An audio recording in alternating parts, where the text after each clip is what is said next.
लाखों करोड़ों लोग, उनके सवाल जवाब होंगे। तो आप लोग जो यहाँ मौजूद हैं, आपके हम कुछ सवाल लेने की कोशिश करेंगे। 30 मिनट का वक्त हमने उसके लिए तय कर रखा है। इस तरह से ये 2 घंटे की बहस पूरी होगी। 2-3 बुनियादी बातें हैं जिनका हमें ध्यान रखना है। किसी भी किस्म की नारेबाजी में हमें शरीक नहीं होना है। ये हल्ला गुल्ला नहीं है, क्योंकि पूरी दुनिया देख रही है, तो एक नज़ीर कायम करनी है, एक उदाहरण लोगों के सामने रखना है कि पढ़े लिखे लोग इत्तेफाकी और नाइत्तेफाकी रखते हुए भी, एक दूसरे से सहमति और असहमति रखते हुए भी बात कह सकते हैं। यहाँ पर मेरे JNU के प्रोफेसर बैठे हैं, पुरुषोत्तम अग्रवाल जी, जिन्होंने हमें क्लास में सिखाया है कि सहमति का साहस और असहमति का विवेक, और इसका ठीक उलट भी, ये बड़ा ज़रूरी है। दूसरी बात, ये किसी एक धर्म के बारे में बहस नहीं है, ये बात सबको स्पष्ट होनी चाहिए। किसी धर्म को महान बताने या किसी धर्म को कमतर बताने की ये बहस नहीं है। तो यदि कोई इस उम्मीद से देख रहा है या यहाँ आया है, तो मैं आपको आश्वस्त करना चाहता हूं कि आपको नाउम्मीदी हाथ लगेगी।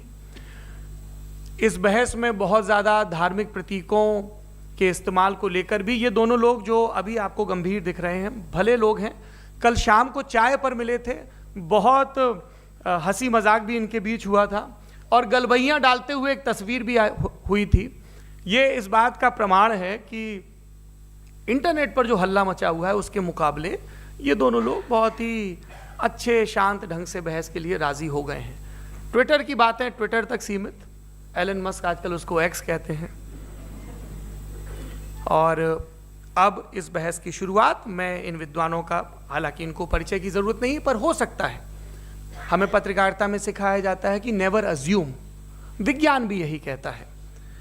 मुफ्ती शमाइल नदवी साहब इस्लामिक विद्वान, शिक्षाविद हैं, कोलकाता के वाहियान फाउंडेशन के संस्थापक हैं, लखनऊ की प्रतिष्ठित दारुल उलूम नदवतुल उलमा से ग्रेजुएशन किया है, सोशल मीडिया और सार्वजनिक मंचों पर अध्यापन और बौद्धिक कामों में सक्रिय हैं, और इस समय इंटरनेशनल इस्लामिक यूनिवर्सिटी मलेशिया से PhD कर रहे हैं। अच्छी बात यह है कि पढ़ाई के साथ साथ ट्रैवल ब्लॉग भी बनाते हैं। पेट्रोनस टावर के सामने का ब्लॉग हमने देखा। हमारे साथ जावेद अख्तर साहब हैं। जावेद अख्तर साहब कवि हैं, शायर हैं, गद्य भी लिखते हैं, फिल्मों के लिए संवाद लिखे हैं, गीत लिखे हैं।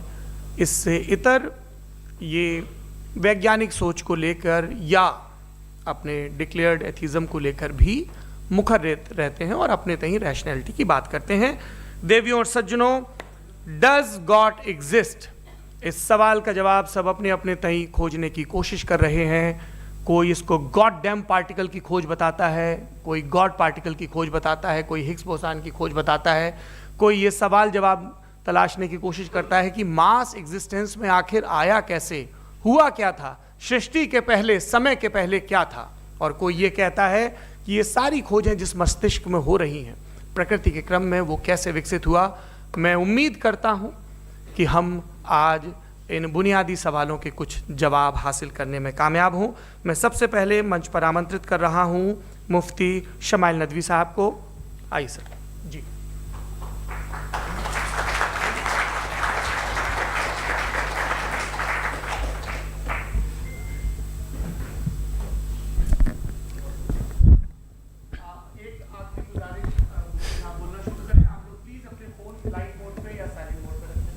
एक बार चेक कर लें, कई बार बेध्यानी हो जाती है।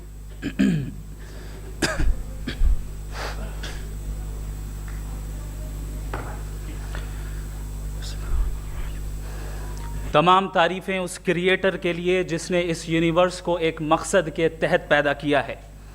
रिस्पेक्टेड जनाब जावेद अख्तर साहब, मिस्टर सौरभ द्विवेदी और respected audience, thank you all for being here today. आज की डिबेट में चूंकि हम बात करने वाले हैं डज गॉड एग्जिस्ट के टॉपिक पर, तो ये एक ऐसा टॉपिक है जिसके मुताल्लिक कोई भी डिसीजन लेने के लिए अलग अलग स्टैंडर्ड्स हो सकते हैं। लिहाजा डिबेट के शुरू में ये ज़रूरी है कि हम ये जान लें कि आज के इस टॉपिक में कौन सा स्टैंडर्ड सही होगा और कौन सा गलत होगा। सबसे पहला स्टैंडर्ड जिसे मैं समझता हूँ कि हमारे रिस्पेक्टेड जनाब जावेद अख्तर साहब बड़ी तेज़ी के साथ उसकी तरफ लपकेंगे, वो है साइंस। जबकि साइंस दर हकीकत खुदा के एग्जिस्टेंस को डायरेक्टली साबित करने या उसके एग्जिस्टेंस को डिनाई करने के लिए स्टैंडर्ड नहीं बन सकती। और उसकी वजह क्या है, ये मैं नहीं कह रहा, ये वो लोग कह रहे हैं जो साइंस के एक्सपर्ट्स हैं। नेशनल एकेडमी ऑफ साइंस कहती है science doesn't have the processes to prove और disprove the existence of God. Why? क्योंकि साइंस का ताल्लुक एम्पेरिकल एविडेंस से है, और एम्पेरिकल एविडेंसेस का ताल्लुक हमारे नेचुरल और फिजिकल वर्ल्ड से है, जबकि गॉड नॉन फिजिकल और सुपर नेचुरल रियलिटी है। लिहाजा नॉन फिजिकल रियलिटी को आप उस टूल के साथ नहीं चेक कर सकते जिसका काम फिजिकल रियलिटी को तलाश करना है। लिहाजा आज इस डिबेट में गॉड की एग्जिस्टेंस को साबित करने या उसे डिनाई करने में साइंटिफिक एविडेंस को एक्सेप्ट नहीं किया जाएगा। दूसरा स्टैंडर्ड हो सकता है रेविलेशन, कि रेविलेशन के जरिए हम यह साबित करें कि गॉड एग्जिस्ट करता है या नहीं। लेकिन यह स्टैंडर्ड भी आज इररेलेवेंट है। क्यों? क्योंकि रेविलेशन मेरे नज़दीक सोर्स ऑफ नॉलेज है, वैलिड सोर्स ऑफ नॉलेज है, लेकिन हमारे जावेद अख्तर साहब के नज़दीक ये वैलिड सोर्स ऑफ नॉलेज नहीं है। लिहाजा आज की डिबेट में मैं एक भी एविडेंस किसी भी मजहबी स्क्रिप्चर से नहीं दूंगा, ताकि जावेद अख्तर साहब के लिए वो अनएक्सेप्टेबल ना हो। तीसरा जो मेयार हो सकता है वो है ऑब्जर्वेशन, कि भाई कोई कहे कि हमें खुदा दिखाओ, अगर है तो दिखाओ, या ये कि खुदा के एग्जिस्टेंस पर एम्पेरिकल एविडेंस दो, तो ये है दर हकीकत गलत टूल का इस्तेमाल करना। ये ऐसा ही है कि जावेद साहब मुझसे ये मुतालबा करें कि मुफ्ती साहब आप मेटल डिटेक्टर के जरिए प्लास्टिक डिटेक्ट करके दिखाएं। अब चूंकि प्लास्टिक डिटेक्ट नहीं हो पा रही है, लिहाजा plastic does not exist. No, you are using the wrong tool. इस टूल से प्लास्टिक को डिटेक्ट नहीं किया जाता। लिहाजा मैं समझता हूं कि गॉड के एग्जिस्टेंस पर एम्पेरिकल एविडेंस का मुतालबा करना एक बचकाना मुतालबा है, और हमारे रिस्पेक्टेड जनाब जावेद अख्तर साहब इस स्टेज से अब बहुत आगे निकल चुके हैं। अब बचता है एक ही स्टैंडर्ड, और वो स्टैंडर्ड है अक्ल, लॉजिक, रीजनिंग। और यही वो स्टैंडर्ड है जिसके तहत गॉड की एग्जिस्टेंस को साबित किया जाएगा या गॉड की एग्जिस्टेंस को डिनाई किया जाएगा। लेकिन चूंकि ये बहुत इंपॉर्टेंट और सेंसिटिव टॉपिक है, इसलिए लॉजिकल आर्ग्यूमेंट भी ऐसा होना चाहिए जो डेफिनेटिव हो, इनडेफिनेटिव ना हो, जो 2 और 2 4 की तरह बिल्कुल वाजे हो, जिसे लॉजिकली रिजेक्ट करना पॉसिबल नहीं हो। फॉर एग्जाम्पल हम कहें हमारे रिस्पेक्टेड मिस्टर सौरभ साहब, ये एक इंसान है और तमाम इंसान कॉन्शियस बीइंग है, लिहाजा नतीजा क्या निकला, हमारे सौरभ साहब भी कॉन्शियस बीइंग है। क्या ये इनडेफिनेट आर्ग्यूमेंट है या डेफिनेट आर्ग्यूमेंट है? ये डेफिनेट आर्ग्यूमेंट है। ये 2 और 2 की तरह वाजे है, इसमें किसी तरह जो है लॉजिकली इसको रिजेक्ट नहीं किया जा सकता। तो अगर आज हमारे जावेद अख्तर साहब ऐसी कोई अकली दलील और लॉजिकल एविडेंस दें खुदा के ना होने पर जो डेफिनेट भी हो, तो मैं ये ऐलान करता हूं कि यकीनन मैं उस एविडेंस को कबूल करूंगा और उस पर गौर करूंगा। लेकिन साथ में यह भी ऐलान कर देता हूं प्रेडिक्शन के तौर पर कि ऐसा कोई डेफिनेट आर्ग्यूमेंट कोई नहीं पेश कर सकता। दलील हम देंगे और डेफिनेटिव दलील देंगे, लॉजिकल दलील देंगे, ऐसी दलील देंगे जो एंटायर एथिस्टिक वर्ल्ड उसे रेफ्यूट नहीं कर सकती। चलें अब हम एक एग्जाम्पल सोचते हैं, एक सिनेरियो, सिंपल सिनेरियो, तमाम ऑडियंस से गुजारिश है, हम और आप एक आइसोलेटेड आइलैंड पर हैं, ऐसा आइलैंड जहां पे हमसे पहले कोई कभी नहीं गया। चलते चलते आपके सामने अचानक आपने देखा एक पिंक कलर की बॉल पड़ी हुई है।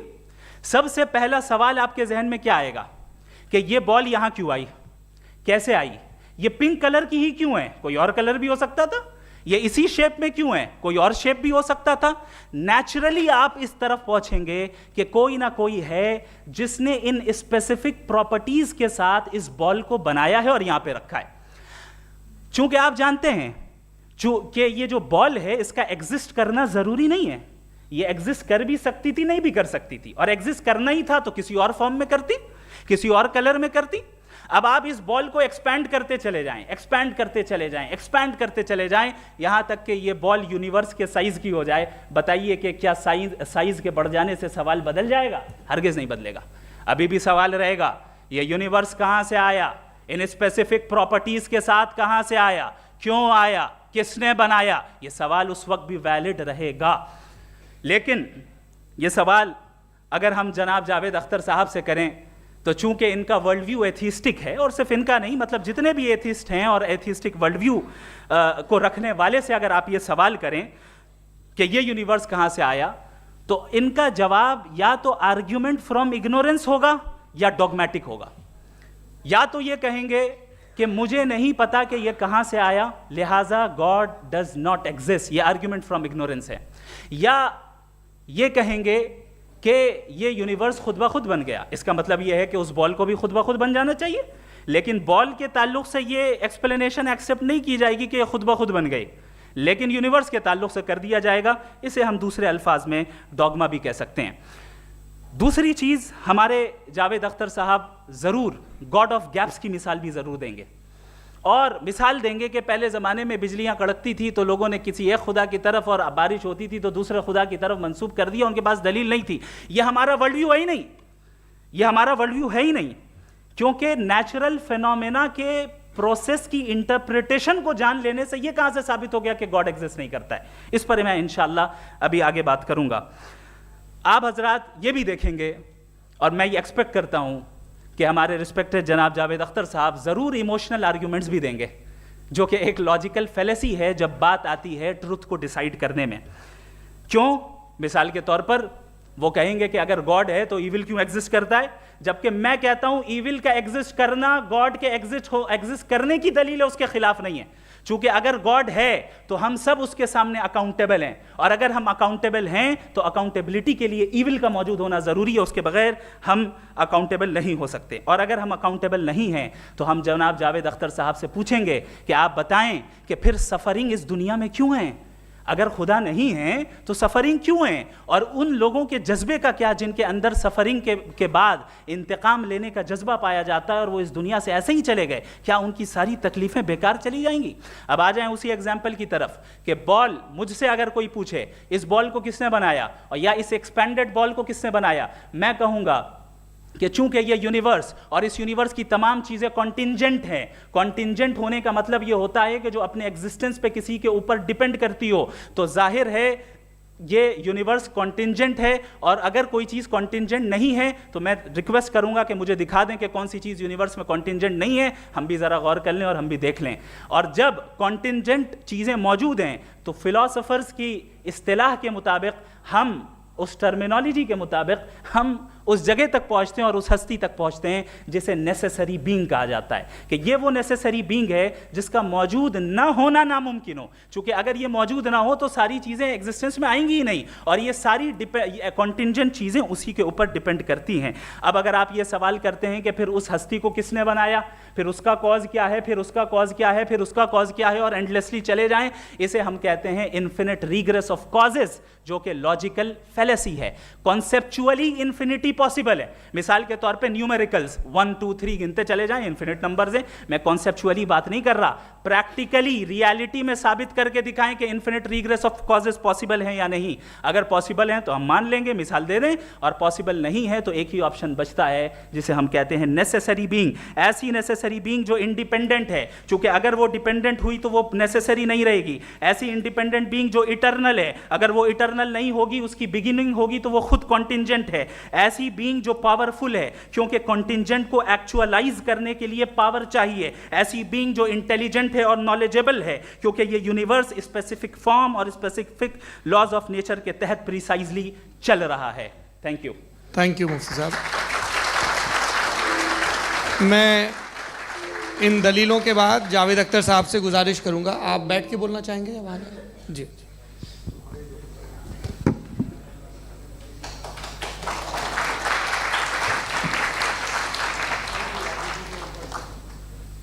पहले तो मैं मुफ्ती साहब को एक अच्छी खबर देना चाहूँगा कि मेरी नॉलेज साइंस के बारे में बड़ी मामूली है, तो आप फिक्र ना करें उसकी, लेकिन कुछ कॉमन सेंस है मुझ में। देखिए, ये खुदा का तस्वुर कोई नया तस्वुर नहीं है, ये सदियों से रहा है। ये कुछ रिलीजन 3000 साल पुराने होंगे, 4000 साल पुराने होंगे, लेकिन इंसान कोई 10,000 12,000 साल से एग्जिस्ट करता है होमो सेपियन की शक्ल में, और हमेशा कुछ ना कुछ मज़हब रहे। ये मज़हब जाहिलों के नहीं थे, ये मज़हब एक ऐसी ग्रीक सोसाइटी के थे जहाँ बड़े बड़े फिलोसफर्स पैदा हुए।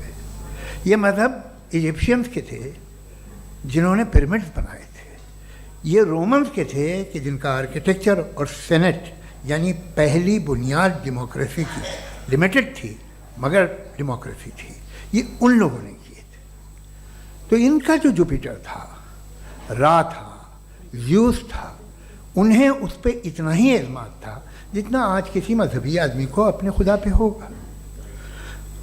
क्रिश्चियनिटी आने से पहले यूरोप में एक मज़हब था Germanic religion.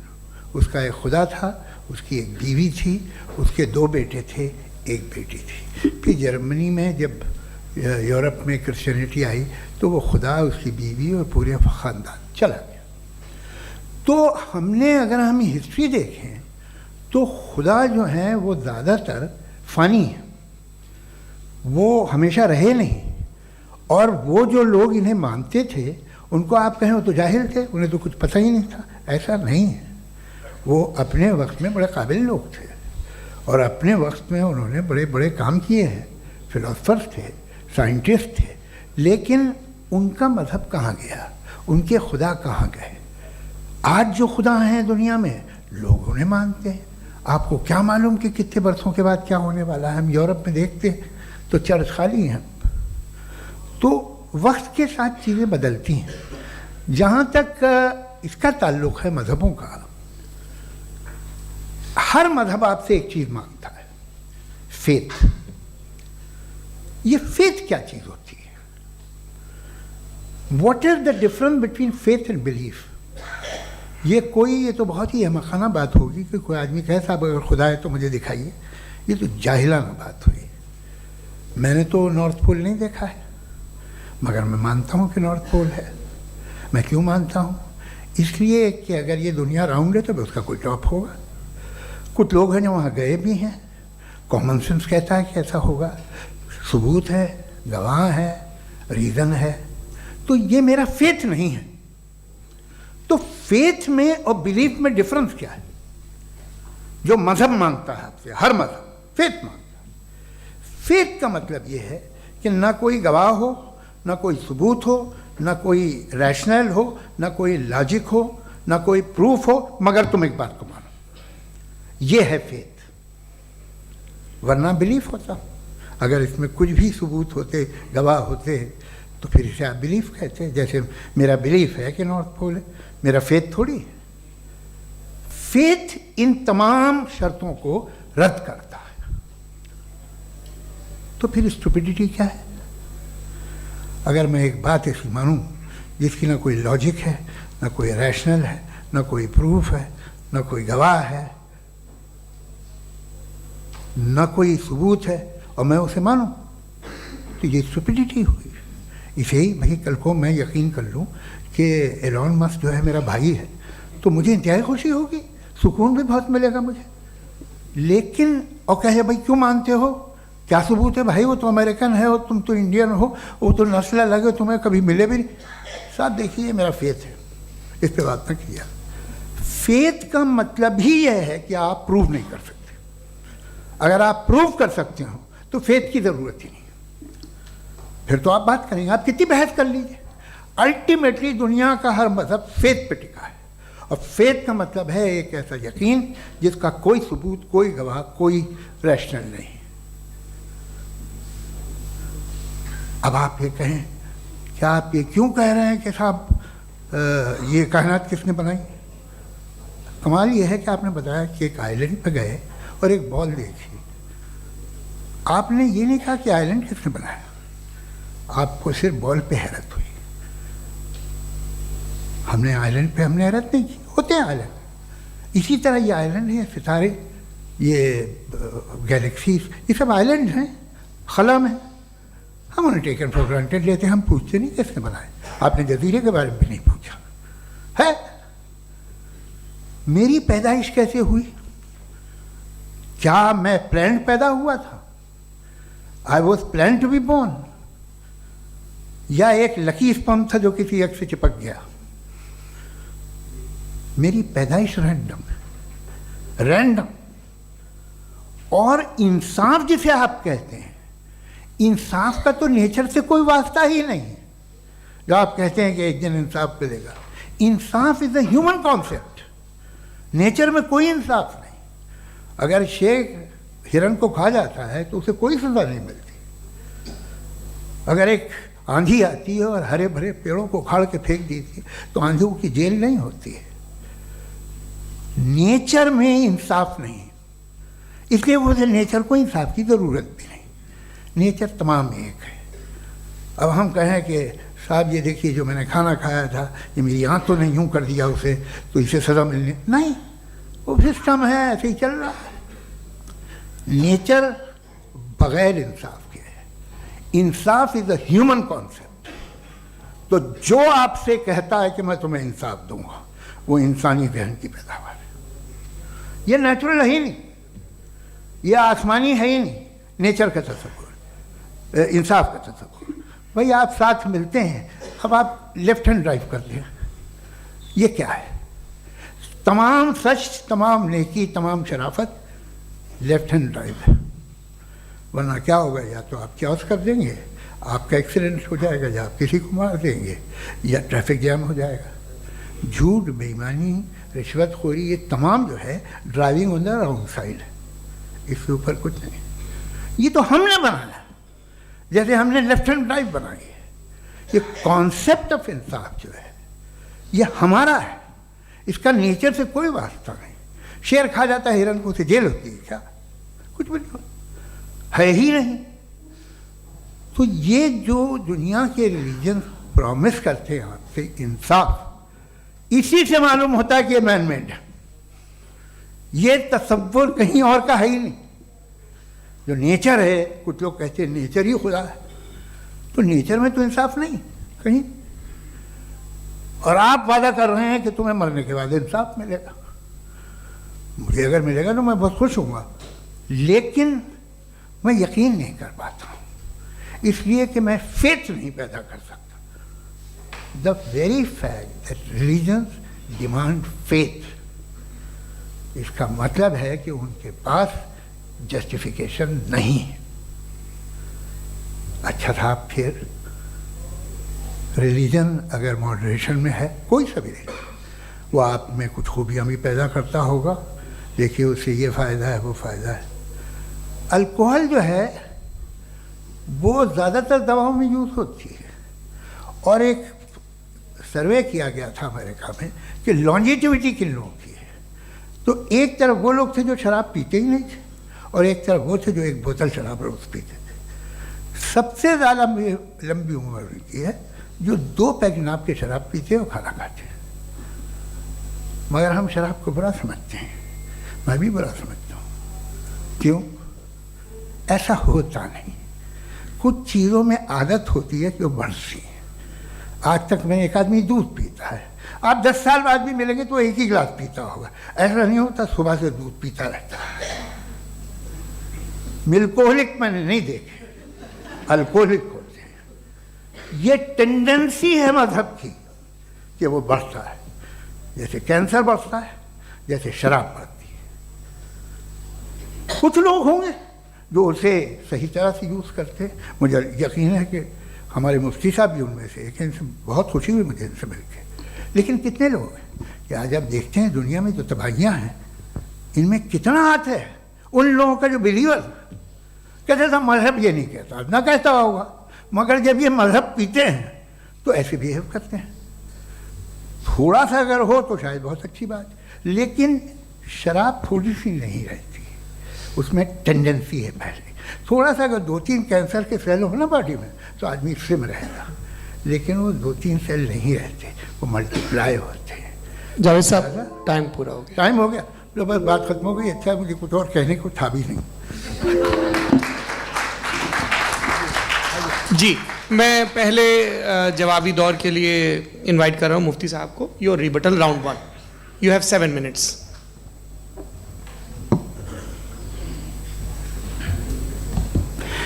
Thank you very much Javed साहब। आपकी बात को सुनकर बड़े महजूज हुए हम लोग। महजूज, do you understand? We enjoyed.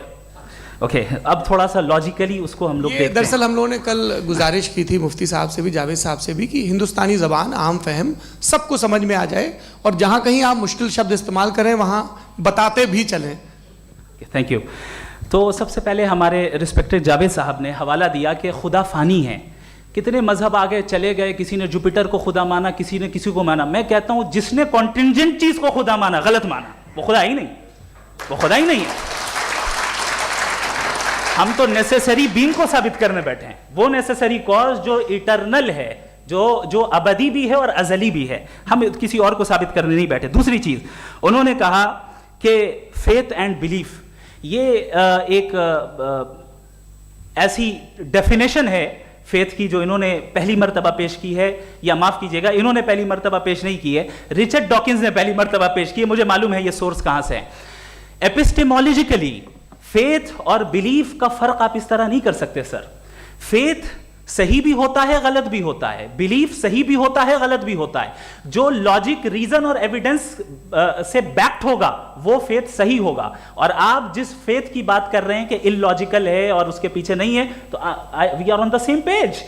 हम नहीं मानते उस फेथ को, जो फेथ ऐसा हो जिसके पीछे कोई लॉजिक ना हो, एविडेंस ना हो, हम नहीं मानते। हम तो उस फेथ के कायल हैं जिसके पीछे लॉजिक हो और एविडेंस हो। तो बिलीफ सही भी होता है, गलत भी होता है, फेथ भी सही होता है और गलत भी होता है। तो आज फेथ और बिलीफ के डिफरेंस पे बात नहीं हो रही। आज आप चाहे फेथ एक्सेप्ट कर लें या बिलीफ एक्सेप्ट कर लें, आज ये बात होगी कि ट्रूथ क्या है, चाहे ट्रू बिलीफ सही है या ट्रू फेथ सही है, और फॉल्स फेथ क्या है और फॉल्स बिलीफ क्या है, बात इस पे हो रही। दूसरी चीज इन्होंने पूछा स्टुपिडिटी फिर क्या है। अगर फेथ रिलीजन स्टुपिडिटी नहीं है तो और क्या है? चूंकि फेथ का मुतालबा करते हैं तो स्टुपिडिटी क्या है? मैं कहता हूं स्टुपिडिटी एथिज्म है। उसकी वजह यह है कि आप एक सड़क पे जा रहे हो और आप किसी गार्डन में जाएं और देखें वहां लिखा है फूलों के साथ I love Javed Akhtar and I really do, I love you sir. So जब आप वहां पर पहुंचे तो वहां पहुंचकर अब ये बताएं, क्या आप ये कहेंगे wow what a natural selection? ये क्या नेचुरल सिलेक्शन है? नहीं, ये प्रिसाइजली डिजाइंड है, इसके पीछे डिजाइनर है। लिहाजा अगर कोई एक ऐसी कॉमन सेंस की बात को कबूल नहीं कर रहा है कि यूनिवर्स जो इतने प्रिसाइजली काम कर रहा है, हम कह दें कि खुद ब खुद बन गई, मैं समझता हूं इससे बड़ी स्टुपिडिटी और कुछ नहीं है। ये इर्रेशनल चीज है। फिर हमारे सर ने कहा कि आपने बॉल पे फोकस किया, आइलैंड पे फोकस नहीं किया। अरे आइलैंड को किसने बनाया यही समझाने के लिए तो बॉल की मिसाल दे रहा हूं। और बॉल भी कॉन्टिंजेंट है, आइलैंड भी कॉन्टिंजेंट है, दोनों नेसेसरी बीइंग का मुतालबा करते हैं। आगे इन्होंने कहा कि नेचर में कोई इंसाफ नहीं है। हम डिसाइड करते हैं कि मोरालिटी क्या होती है, इंसाफ क्या होता है। हम डिसाइड करते हैं, जैसे ड्राइविंग सीट में ट्रैफिक वाला, ये तो किसी खुदा ने नहीं कहा, ये है, इसे कहते हैं फॉल्स इक्विवेलेंस। ये एक लॉजिकल फेलेसी है। आपने जो है मिसाल दी ड्राइविंग की और ट्रैफिक की, ये सब्जेक्टिव मोरालिटी है। आप सब्जेक्टिव मोरालिटी को मिसाल बनाकर ऑब्जेक्टिव मोरालिटी के ऊपर नहीं थोप सकते। इंसाफ की ऑब्जेक्टिव मोरालिटी है। अगर आप ये कहते हैं कि नेचर में इंसाफ नहीं है तो इंसाफ का न होना ये नेचुरल हुआ, तो फिर नेचर को नेचर रहने दे, क्यों हम इतना स्ट्राइव कर रहे हैं दुनिया में इंसाफ लाने के लिए? ये तो इलॉजिकल बात है, इर्रेशनल बात है। इसलिए बहुत सी चीजें ऐसी हैं जो ऑब्जेक्टिवली जो है इविल या गुड हैं, और बहुत सी चीजें ऐसी हैं जो सब्जेक्टिवली हैं। सब्जेक्टिवली जो मोरल होता है या इमोरल होता है उसको हम सोशल कंसेंसस से या पर्सनल प्रेफरेंस से डिसाइड करते हैं। लेकिन जो ऑब्जेक्टिव मोरालिटी है जिसमें इंसाफ आया, जो इन्होंने बार बार रिपीट किया, ये ऑब्जेक्टिव है, सब्जेक्टिव नहीं है। अगर आप कहते हैं ये सब्जेक्टिव है तो मेरा सवाल आपसे ये है, क्या सोशल कंसेंसस के जरिए अगर जुल्म को सही करार दे दिया जाएगा तो आप जुल्म को जस्टिफाई करेंगे? दूसरी चीज इन्होंने ये कहा कि 2 पैक शराब पी लें तो वो उतने पे नहीं रहता, बढ़ जाता है। यही मामला मजहब के साथ है। 2 पैक आप पी लें बढ़ेगा। तो ये एक ऐसी मिसाल है, इसको कहीं भी फिट कर लें कि आप एथिज्म पे जब फिट करें, जब आप 2 पैक एथिज्म का लेंगे ना तो वो बढ़ बढ़ के नॉर्थ कोरिया बनेगा। Thank you.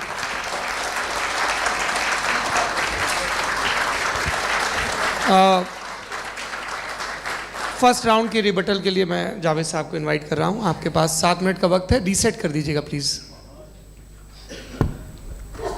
मुझे इस बात की खुशी है कि मुफ्ती साहब ने भी मान लिया कि नेचर में कोई इंसाफ नहीं है। तो कोई भी चीज़ जो इंसान ने नहीं बनाई है उसमें इंसाफ नहीं होता है। एक बात मैं आपसे अर्ज़ करूँ, जरा पता लगा लीजिएगा, ये जो आप बाग में जाते हैं बेहद खूबसूरत फूल देखते हैं ना, इनमें से कोई नेचुरल नहीं है। ये सारे फूल क्रॉस करके बनाए गए हैं। जो जंगल में फूल होते हैं नहायत मामूली होते हैं, ये फूल इंसानों ने बनाए हैं। जो आप बाग में देख के वाह वाह कहते हैं, ये इंसानों के बनाए हुए हैं। डिफरेंट फूलों को क्रॉस करके, डेवलप करके, फिर क्रॉस करके इस तरह से बनाए गए। नेचुरल फ्लावर नहीं। किसी जंगल वीरान में जाके आप गुलाब के फूल नहीं देखेंगे। ये सब बनाए हुए इंसान ने, बहुत से काम इंसान ने किए हैं। बाकी है कि आपने मेरी एक बात का जवाब नहीं दिया, जिससे मुझे शिकायत है कि फेथ क्या है और आप फेथ मांगते क्यों हैं मुझसे? आप तो लॉजिकल हैं, आपके पास तो सारे रैशनल्स हैं, आपके पास सारे सबूत हैं, तो आपको फेथ की डिमांड क्यों करते हैं कि भाई तुम सरेंडर कर दो और सवाल मत करो? कोई मजहब सारे सवाल करने की इजाज़त नहीं देता है और मना करता है कि ज़्यादा सवाल ना करो, बहक जाओगे तुम। आप क्यों रोकते हैं? हकीकत यह है कि इंसानी तारीख क्या है। इंसानी तारीख ये है कि दुनिया में दो तरह के लोग हुए हैं। एक वो जिन्होंने अपनी लाइल्मी की परस्तिश की है, दूसरे वो जिन्होंने अपनी इग्नोरेंस या लाइल्मी से झगड़ा किया है और मालूम किया है कि क्या है। ये जो आप कह रहे हैं, आज आप हैरान हैं कि भाई ये यूनिवर्स कैसे बनी। लोग हैरान थे कि सूरज डूबता है तो इधर से कैसे निकलता है। और आप एक कदम जाके हमेशा का मानने को तैयार है, एक कदम पीछे ही मान जाइए।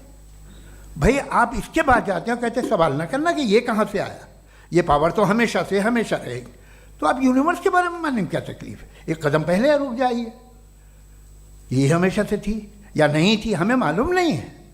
और ये कहना कि हमें मालूम नहीं है, कमाल ये है कि दुनिया के सारे मज़हब सब जानते हैं ये दुनिया कैसे बनी थी, कैसे मिटेगी, मरने के बाद क्या होगा, इनको सब इल्म है।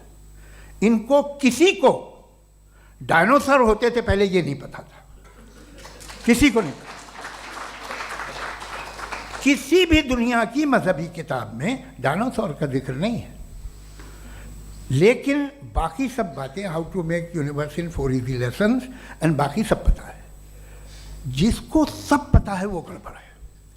हम में ये इंकिसार, ये ह्यूमिलिटी होनी चाहिए कि हम ये कहें कि हमें ये बहुत सारी बातें नहीं मालूम, लेकिन हम उनकी परस्तिश ना करें, अपनी लाइल्मी को की परस्तिश ना करें, हम उसे पता लगाने की कोशिश करें।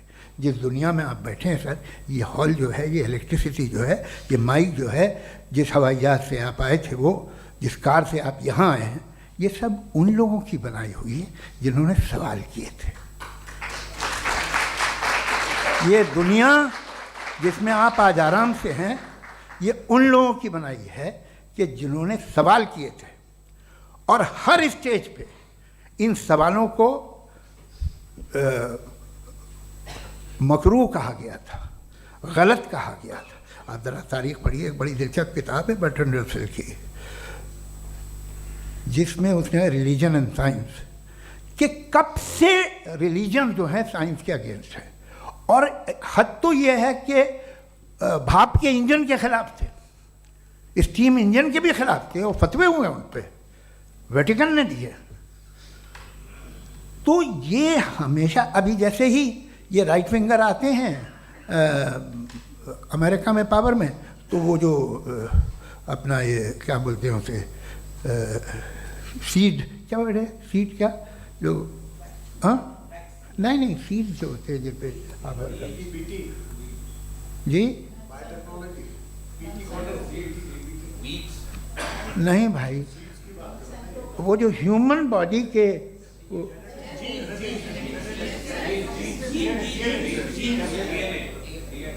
उस पर रिसर्च बंद हो जाती है, रिपब्लिकन नहीं करने देते।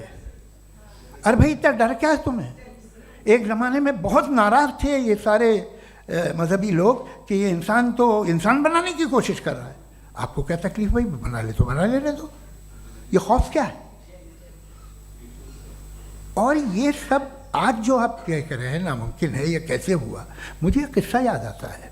जब मैं 6ठी क्लास में था तो मैं मैथमेटिक्स में बहुत वीक था, तो एक टीचर रख दिया गया, उसने 1 2 3 4 5 6 7 तो सिखा दिया मुझे। वो दिन मैं भूल नहीं सकता हूँ मुफ्ती साहब, जिस दिन उसने ये बताया कि 1/2 क्या होता है और 3/4 क्या होता है। मुझे ऐसा लगा कि मेरा सर बीच से फट जाएगा। यह आदमी कह रहा है कि जो दीवार के अंदर जाओ वॉक करते हुए। आज हंसता हूँ मैं इस बात पे। तो आज जो बातें आपके जहन से बिल्कुल परे हैं और आप हैरान होते हो उन्हें देख के, एक वक्त आएगा कि मामूली लगेंगे। और हुआ है, आपकी इंसानी तारीख़ ही है। इतनी जल्दी सारे फैसले आप मत कर लीजिए, थोड़ा ये ह्यूमिलिटी रखिए कि भाई ये हमें नहीं मालूम। ये कहने में क्या आ रहा है, ये यूनिवर्स कहाँ तक फैली, ये कब से है और कब तक रहेगी, हमें नहीं मालूम। आपने फैसला कर लिया कब बनी। ये आपके हिसाब से कोई 14 बिलियन ईयर बनी जो समझा जाता है। उससे पहले हज़ारों करोड़ों अरबों साल तक खुदा बैठा क्या कर रहा था? खामोश बैठा था, ऐसे ही जमाइयाँ ले रहा था। फिर उसे आइडिया है, यार एक काम करते, वक्त अच्छा गुजर जाएगा, यूनिवर्स बनाते हैं। सोचिए, वो तो हमेशा से है ना, मगर यूनिवर्स हमेशा से नहीं है, ये तो बनाई गई है। और उससे पहले क्या था, इनका क्या काम था? कैसी बात है, ये बड़ा आसान है। जो बात हमें आज धीरे धीरे पता चली है, बरसों 2000 और 2500 साल पहले आपको किसी ने बता दिया कि क्या था, आप मान गए, और तब से वही मान रहे हैं जो 2500 साल पहले कहा गया था। सब कुछ बदल गया है, सॉल्व हो रही हैं चीज़ें। अभी साइंस बिल्कुल दावा नहीं करती, या कोई फिलोसफर ये दावा नहीं करता कि हमें सब मालूम, बल्कि वो कहता है कि हमें जितना मालूम होता है उससे ये मालूम होता है कि हमें कितना कम मालूम। तो हम अपनी जहालत से लड़े, उसकी परस्तिश ना करें। जी, टाइम है। Thank you so much. मैं तर्कों की श्रृंखला में राउंड 2 के लिए मुफ्ती साहब को आमंत्रित कर रहा हूँ। आपके पास एक बार फिर से 7 मिनट का वक्त है।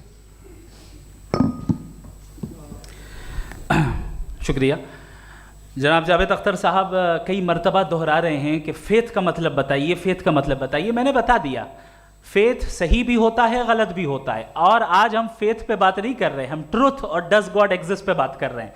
क्या डज गॉड एग्जिस्ट, ये ट्रुथ यानी गॉड है या नहीं है, इसमें से दोनों ट्रुथ क्या है। अब आप उसे फेथ कह लें, बिलीफ कह लें, नॉट माई बिजनेस।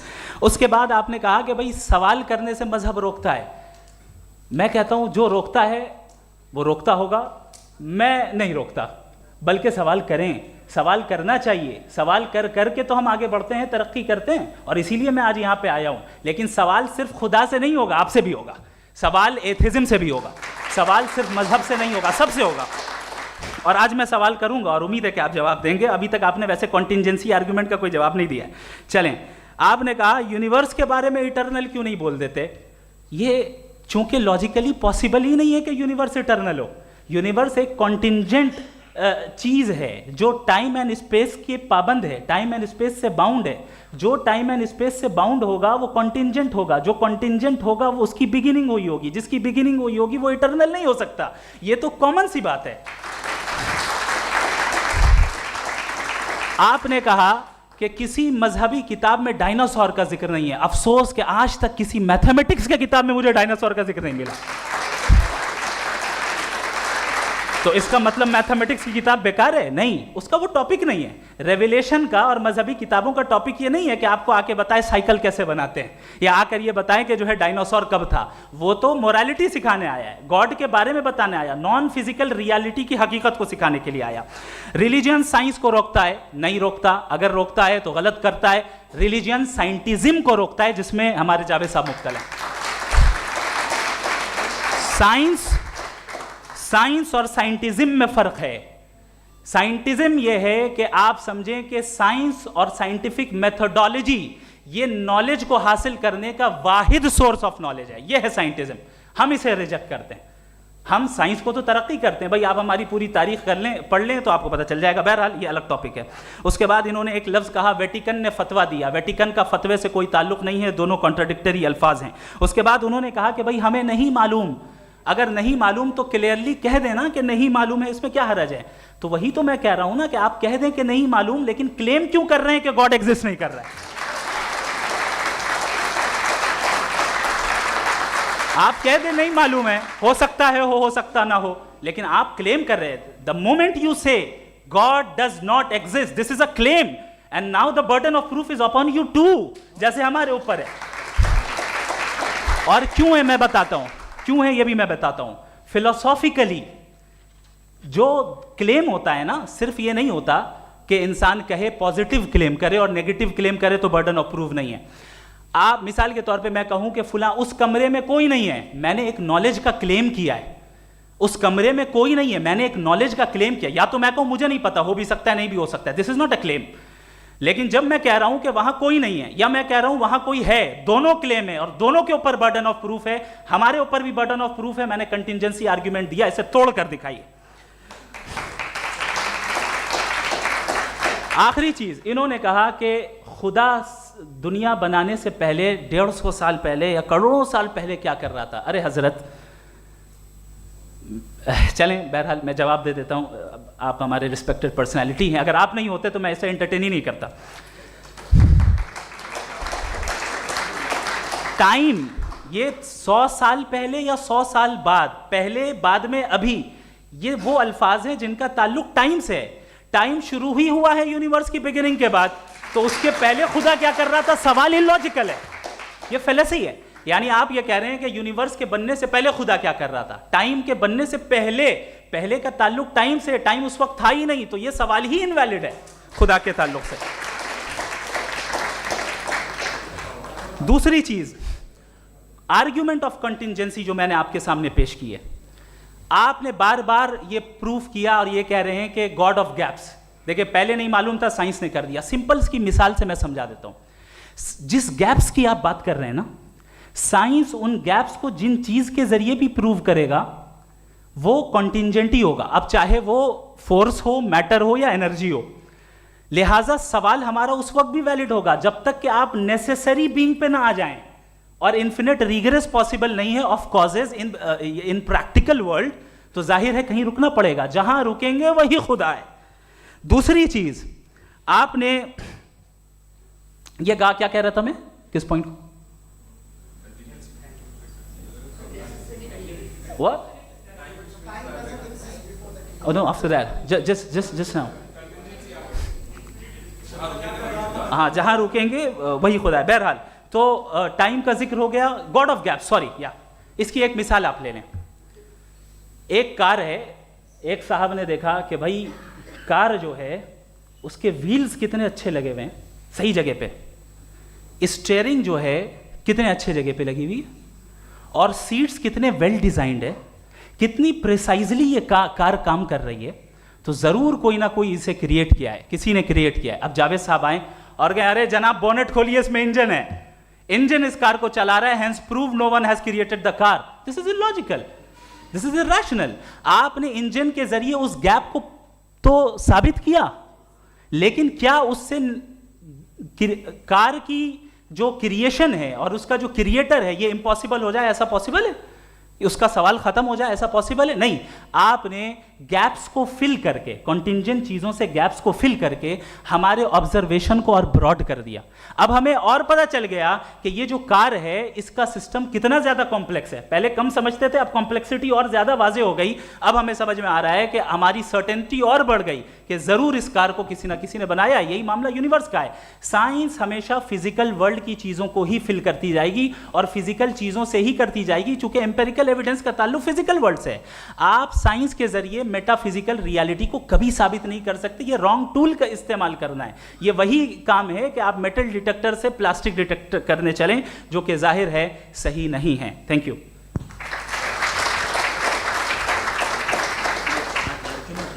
जी, ये आर्ग्यूमेंट का राउंड 2 है। हाँ। 7 मिनट है। पहले तो मैं आपसे अर्ज करूं कि आपने कहा कि जब कायनात ही नहीं थी तो वक्त भी नहीं था, कुछ भी नहीं था। कैसे नहीं था? खुदा था। एक एग्जिस्टेंस तो था ना खुदा का। तो जब खुदा था तो वक्त भी होगा। ऐसा नहीं है कि कुछ भी नहीं था, खुदा था।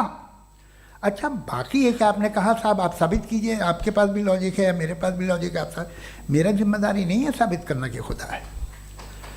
बर्टन रसल ने बड़ी अच्छी बात कही।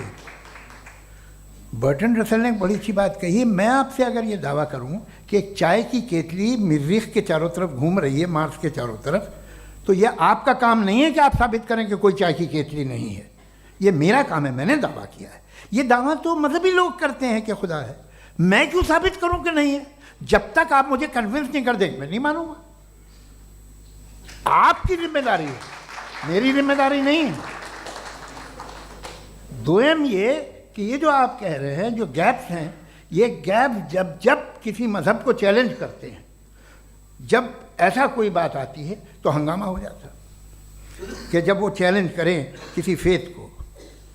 ये तमाम साइंस जो है इसे मुख्तलिफ जगहों पे मुख्तलिफ वक्तों में मज़हब ने रोकने की कोशिश की है।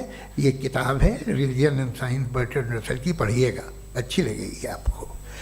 तारीख़ ही है साइंस, मज़हब की साइंस से उसका यही रिश्ता है। अच्छा, अब ये हम सोचें कि बहरहाल ये वजूद जो है मज़हब और ये बिलीव इन गॉड इंसान को बेहतर बना देता है, तो एक काम कीजिए, हिंदुस्तान वर्ल्ड का नक्शा लीजिए और मार्क कीजिए कि रिलीजन कहाँ कहाँ ज़्यादा है, कहाँ कहाँ, चाहे वो लैटिन अमेरिका हो या मिडल ईस्ट हो या फार ईस्ट हो या हिंदुस्तान के वो इलाके जहाँ मजहबियत ज़्यादा है। रख दीजिए नक्शा अलग। अब दूसरा नक्शा कि कहाँ कहाँ नाइंसाफ़ी, रिप्रेशन, औरतों के हुकूक की पामाली, जुल्म, डिक्टेटरशिप कहाँ है, नक्शा एक ही होगा। तो आप मुझे बताएं कि जो इसका तरकीब इस्तेमाल क्या है, खुदा का तरकीब इस्तेमाल तो बताइए। आप छोटी सी दवा सड़क पे बेचते हैं, उसकी भी तरकीब इस्तेमाल बताते हैं। इसके इस्तेमाल से तो फ़ायदा नहीं हुआ किसी को। जो सारे के सारे ख़राब मुल्क हैं, ख़राब समाज है, वो सारे जुल्म खुदा के नाम पे करते हैं। वो गलत करते हैं, सही करते हैं, मुझे क्या लेना देना उससे। इस्तेमाल से मालूम होता ना। एक विस्की की बोतल कभी शायद देखी हो आपने, लाल रंग की होती है, उस पर रोशनी और छपड़ा इंतहाई खूबसूरत लगती है, क्या बिगाड़ रही है किसी का? उसका इस्तेमाल गलत है, इसलिए आप उसे नापसंद करते हैं। इसका इस्तेमाल गलत है, इस तसव्वुर का इस्तेमाल ही गलत है और हमेशा से गलत हुआ है। आप देख लीजिए, इंसानी तारीख देख लीजिए, आज देख लीजिए, हिंदुस्तान देखिए, दुनिया देख लीजिए क्या हो रहा है। इसे कैसे इस्तेमाल कर रहे हैं फेथ वाले लोग? क्या फेयर हैं, जस्ट हैं, जो अपने खुदाओं पे यकीन रखते हैं? वो किस तरह के लोग हैं? वो लोगों को इंसाफ देते हैं, वो बेहतर इंसान बने। तो इस दवा का फ़ायदा क्या है? चलो बहुत फ़ायदा हो रहा तो मैं इस्तेमाल कर लूँगा, मुझे तो इस दवा का कोई फ़ायदा दिखता ही नहीं। मुझे तो ऐसा लगता, मैं एक और बात बताऊँ, अगर कोई आदमी मजहबी है और अच्छा आदमी है तो मैं उसकी बहुत इज्जत करता हूँ, इसलिए कि मेरा ख्याल है मजहबी आदमी का अच्छा होना मुझसे अच्छा होने से ज़्यादा मुश्किल है। भाई हर चीज़ की एक लिमिट है। आप इतना भाग सकते हैं, इतना नहीं भाग सकते, इतना वज़न उठा सकते, इतना नहीं उठा सकते, इतना दूर देख सकते हैं, इतना दूर नहीं देख सकते। उसी तरह कॉमन सेंस कहता है कि आप में नेकी का भी एक कोटा होगा। अब आप अगर सुबह जाते हैं अपनी इबादत गाह और इबादत करते हैं, तो बाहर निकलते हैं तो आप तो यही महसूस करते हैं कि आपने एक बहुत अच्छा काम किया, आपकी नेकी का एक बहुत बड़ा कोटा खर्च हो गया जिससे किसी का कोई फ़ायदा नहीं हो। मैं तो नहीं जाता हूँ तो मुझे तो किसी को खाना खिलाना पड़ेगा, किसी बेवा की मदद करनी पड़ेगी। मैं अपना कोटा कैसे कंज्यूम करूँ?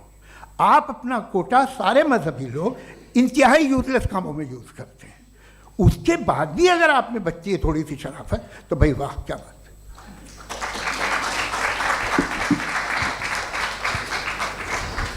एक तो मुझे ये बात बहुत अच्छी लग रही है कि दोनों ही विद्वान समय को मानते हैं और बहुत समय से अपनी दलीलें और बाज़ दफ़ा समय से पहले अपनी तकरीरें पूरी करके अपनी अपनी कुर्सी पर बैठ रहे हैं। ये इस आर्ग्यूमेंट का राउंड 2 पूरा हुआ। अब रिबटल का राउंड 2 है और उसके बाद क्रॉस एग्जामिनेशन होगा। नहीं, आपका आर्ग्यूमेंट हो गया सर। हमारे यहाँ स्कूल के सिलेबस में पंच परमेश्वर कहानी पढ़ाई जाती है, प्रेमचंद जी की लिखी हुई। आप निश्चिंत रहिए, आपके कोई राउंड में मिस नहीं होने दूंगा। रिबटल का राउंड 2, मुफ्ती शमाइल नदवी साहब।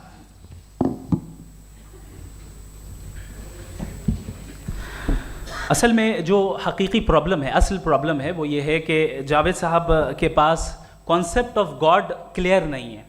इन्होंने कहा कि कायनात से पहले खुदा तो था, तब भी तो टाइम होगा। ये टाइम कायनात का हिस्सा है। हम खुदा, उस खुदा को मानते हैं नेसेसरी बीइंग का टाइमलेस होना ज़रूरी है, चूंकि वो टाइम का क्रिएटर है। जब उसने टाइम को क्रिएट किया तो वो खुद टाइम पे कैसे होगा? उसने जब स्पेस को क्रिएट किया तो खुद स्पेस में कैसे होगा? अगर वो टाइम एंड स्पेस को पहले से ही उसका पाबंद है तो फिर किस चीज़ को उसने क्रिएट किया? लिहाजा ये सवाल गलत है कि खुदा था तो टाइम होगा, बिल्कुल नहीं।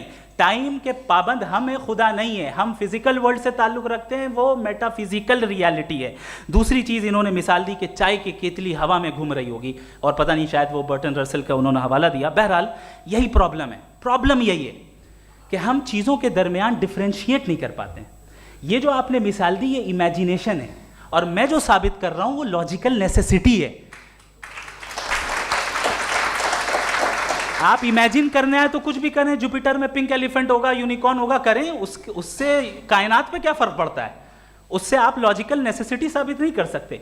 मैं तो उस प्राइम कॉज की बात कर रहा हूं, उस नेसेसरी बीइंग की बात कर रहा हूं जिसके बगैर इस कायनात का एग्जिस्टेंस मुमकिन नहीं है। दूसरी चीज, मजहब को साइंस चैलेंज करती है वगैरह वगैरह, ये हमारा टॉपिक ही नहीं है। मैं इस पर बात करूंगा तो फिर मेरा वक्त चला जाएगा। मजहब के ऊपर चूंकि हमारी डिस्कशन नहीं है, साइंस को मजहब और बिलखुसूस मैं और हमारा वर्ल्ड व्यू कम अज़ कम साइंस को पीछे नहीं करता है, साइंटिज्म की मजम्मत करता है। इसकी वजाहत मैंने पहले कर दी। दूसरी चीज़ इन्होंने कहा वर्ल्ड का नक्शा लीजिए, वर्ल्ड मैप लीजिए, दो अलग अलग जगह की। हज़रत मैंने ये होमवर्क किया था, और मैंने मिडिल ईस्ट का एक नक्शा लिया और यूरोप का एक नक्शा लिया, ये मजहबी इलाका और ये लिबरल और एथीस्ट इलाका। मुझे पता चला कि सबसे ज़्यादा रेप केसेस जो हैं वहाँ पर है।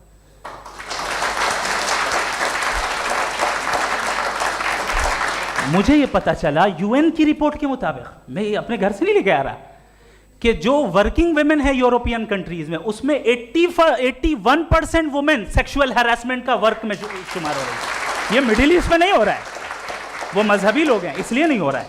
दूसरी चीज, आपने ये कहा कि मजहबी आदमी का अच्छा होना हमारे अच्छे होने से बहुत मुश्किल है, बहुत मुश्किल है। तो इसका मतलब यह है कि गॉड के अलावा आपके पास अच्छे और बुरे का कोई स्टैंडर्ड है। मैं चाहूंगा कि कन्वर्सेशनल स्टाइल वाली डिस्कशन और सेगमेंट पे इसी पे बात कर लेते हैं। Thank you very much.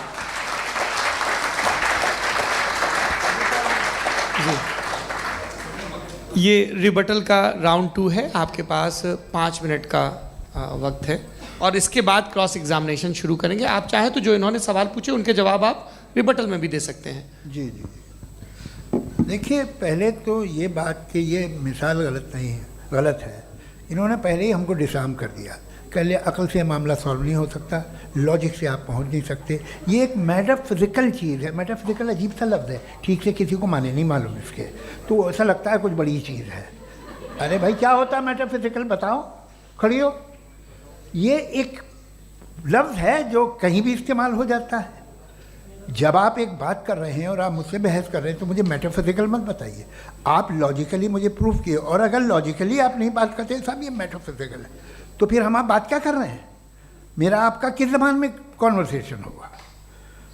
और ये कहना कि वक्त पहले नहीं था, तो फिर क्यों कहते हैं ये हमेशा से और हमेशा रहेगा? हमेशा वक्त है, तो आप कैसे कहते हैं वो हमेशा से है और हमेशा रहेगा? हमेशा का मतलब है कोई वक्त, अगर वक्त ही नहीं है तो हमेशा कैसे? बाहर वो रहेगा। अब मैं ये देखता हूँ, आपने कहा ना कि वहाँ रेप ज़्यादा होते हैं, तो हम एक बात देखते हैं कि दुनिया जिस पे वो कादर मुतलक है, जिसकी मर्ज़ी के बगैर पत्ता भी नहीं हिलता, ओमनीपोटेंट है, ये दुनिया चल कैसे रही है? और इस दुनिया का हाल क्या है? 45,000 बच्चे जो 10 साल की उम्र से कम थे वो गाजा में मरे। भूख से काला हांडी में बच्चे मरते हैं और डिप्थेरिया से मरते हैं। डिप्थेरिया अजीब मर्ज है, गले में जाली बनना शुरू होती है, बच्चा नीला हो जाता है, गरीब का बच्चा, इसलिए कि उपास इलाज नहीं। ये कादर मुतलक है, जो चाहे कर दे। इससे आप दुआएं मांगते हैं हमारी ये काम कर दे वो कर दे, तो इसका मतलब डे टू डे लाइफ में वो इंटरफेयर करता है और ये देख रहा है वो। अगर वो वाकई भी है फॉर डिस्कशन सेक, तो मैं जब दुनिया देखता हूँ तो मेरे दिल में उसके लिए कोई इज्जत नहीं पैदा होती।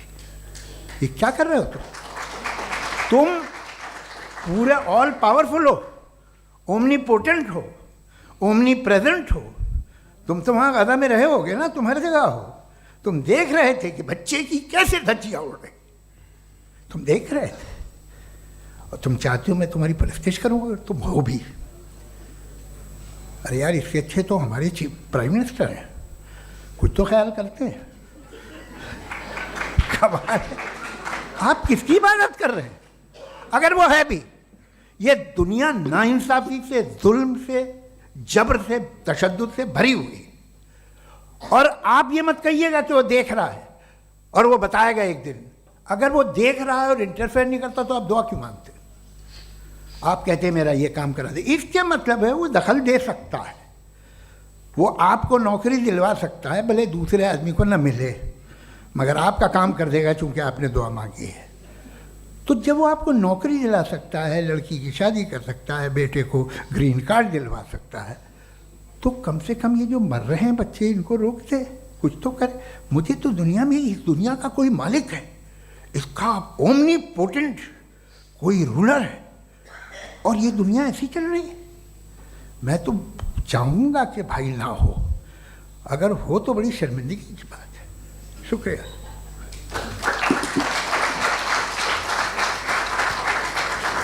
देवियों और सज्जनों, इस बहस के 2 राउंड और 2 रिबटल पूरे हो चुके हैं। अब सबसे ज़रूरी और सबसे मुश्किल राउंड शुरू हो रहा है, क्रॉस एग्जामिनेशन का। अब इन विद्वानों की सज्जनता की एक परख भी होगी, और वक्त हमने 16 मिनट का तय किया है। पहला सवाल आप पूछना चाहेंगे? जी बिल्कुल। हाँ, पहले बोले भी आपके। आप माइक ले लीजिएगा हाथ में, ये नीचे से ऑन हो जाएगा। जी मैं बोलता हूँ, ये डायस हटा सकते हैं क्या हम थोड़ा क्विकली? डायस पीछे कर दीजिए बस थोड़ा सा, है, ताकि ये जो दाएं बाएं लोग बैठे हैं, इसे हटा ही दीजिए। अब हम वहाँ तो जाने वाले नहीं, आराम से आराम से दोनों तरफ से हटा दीजिए।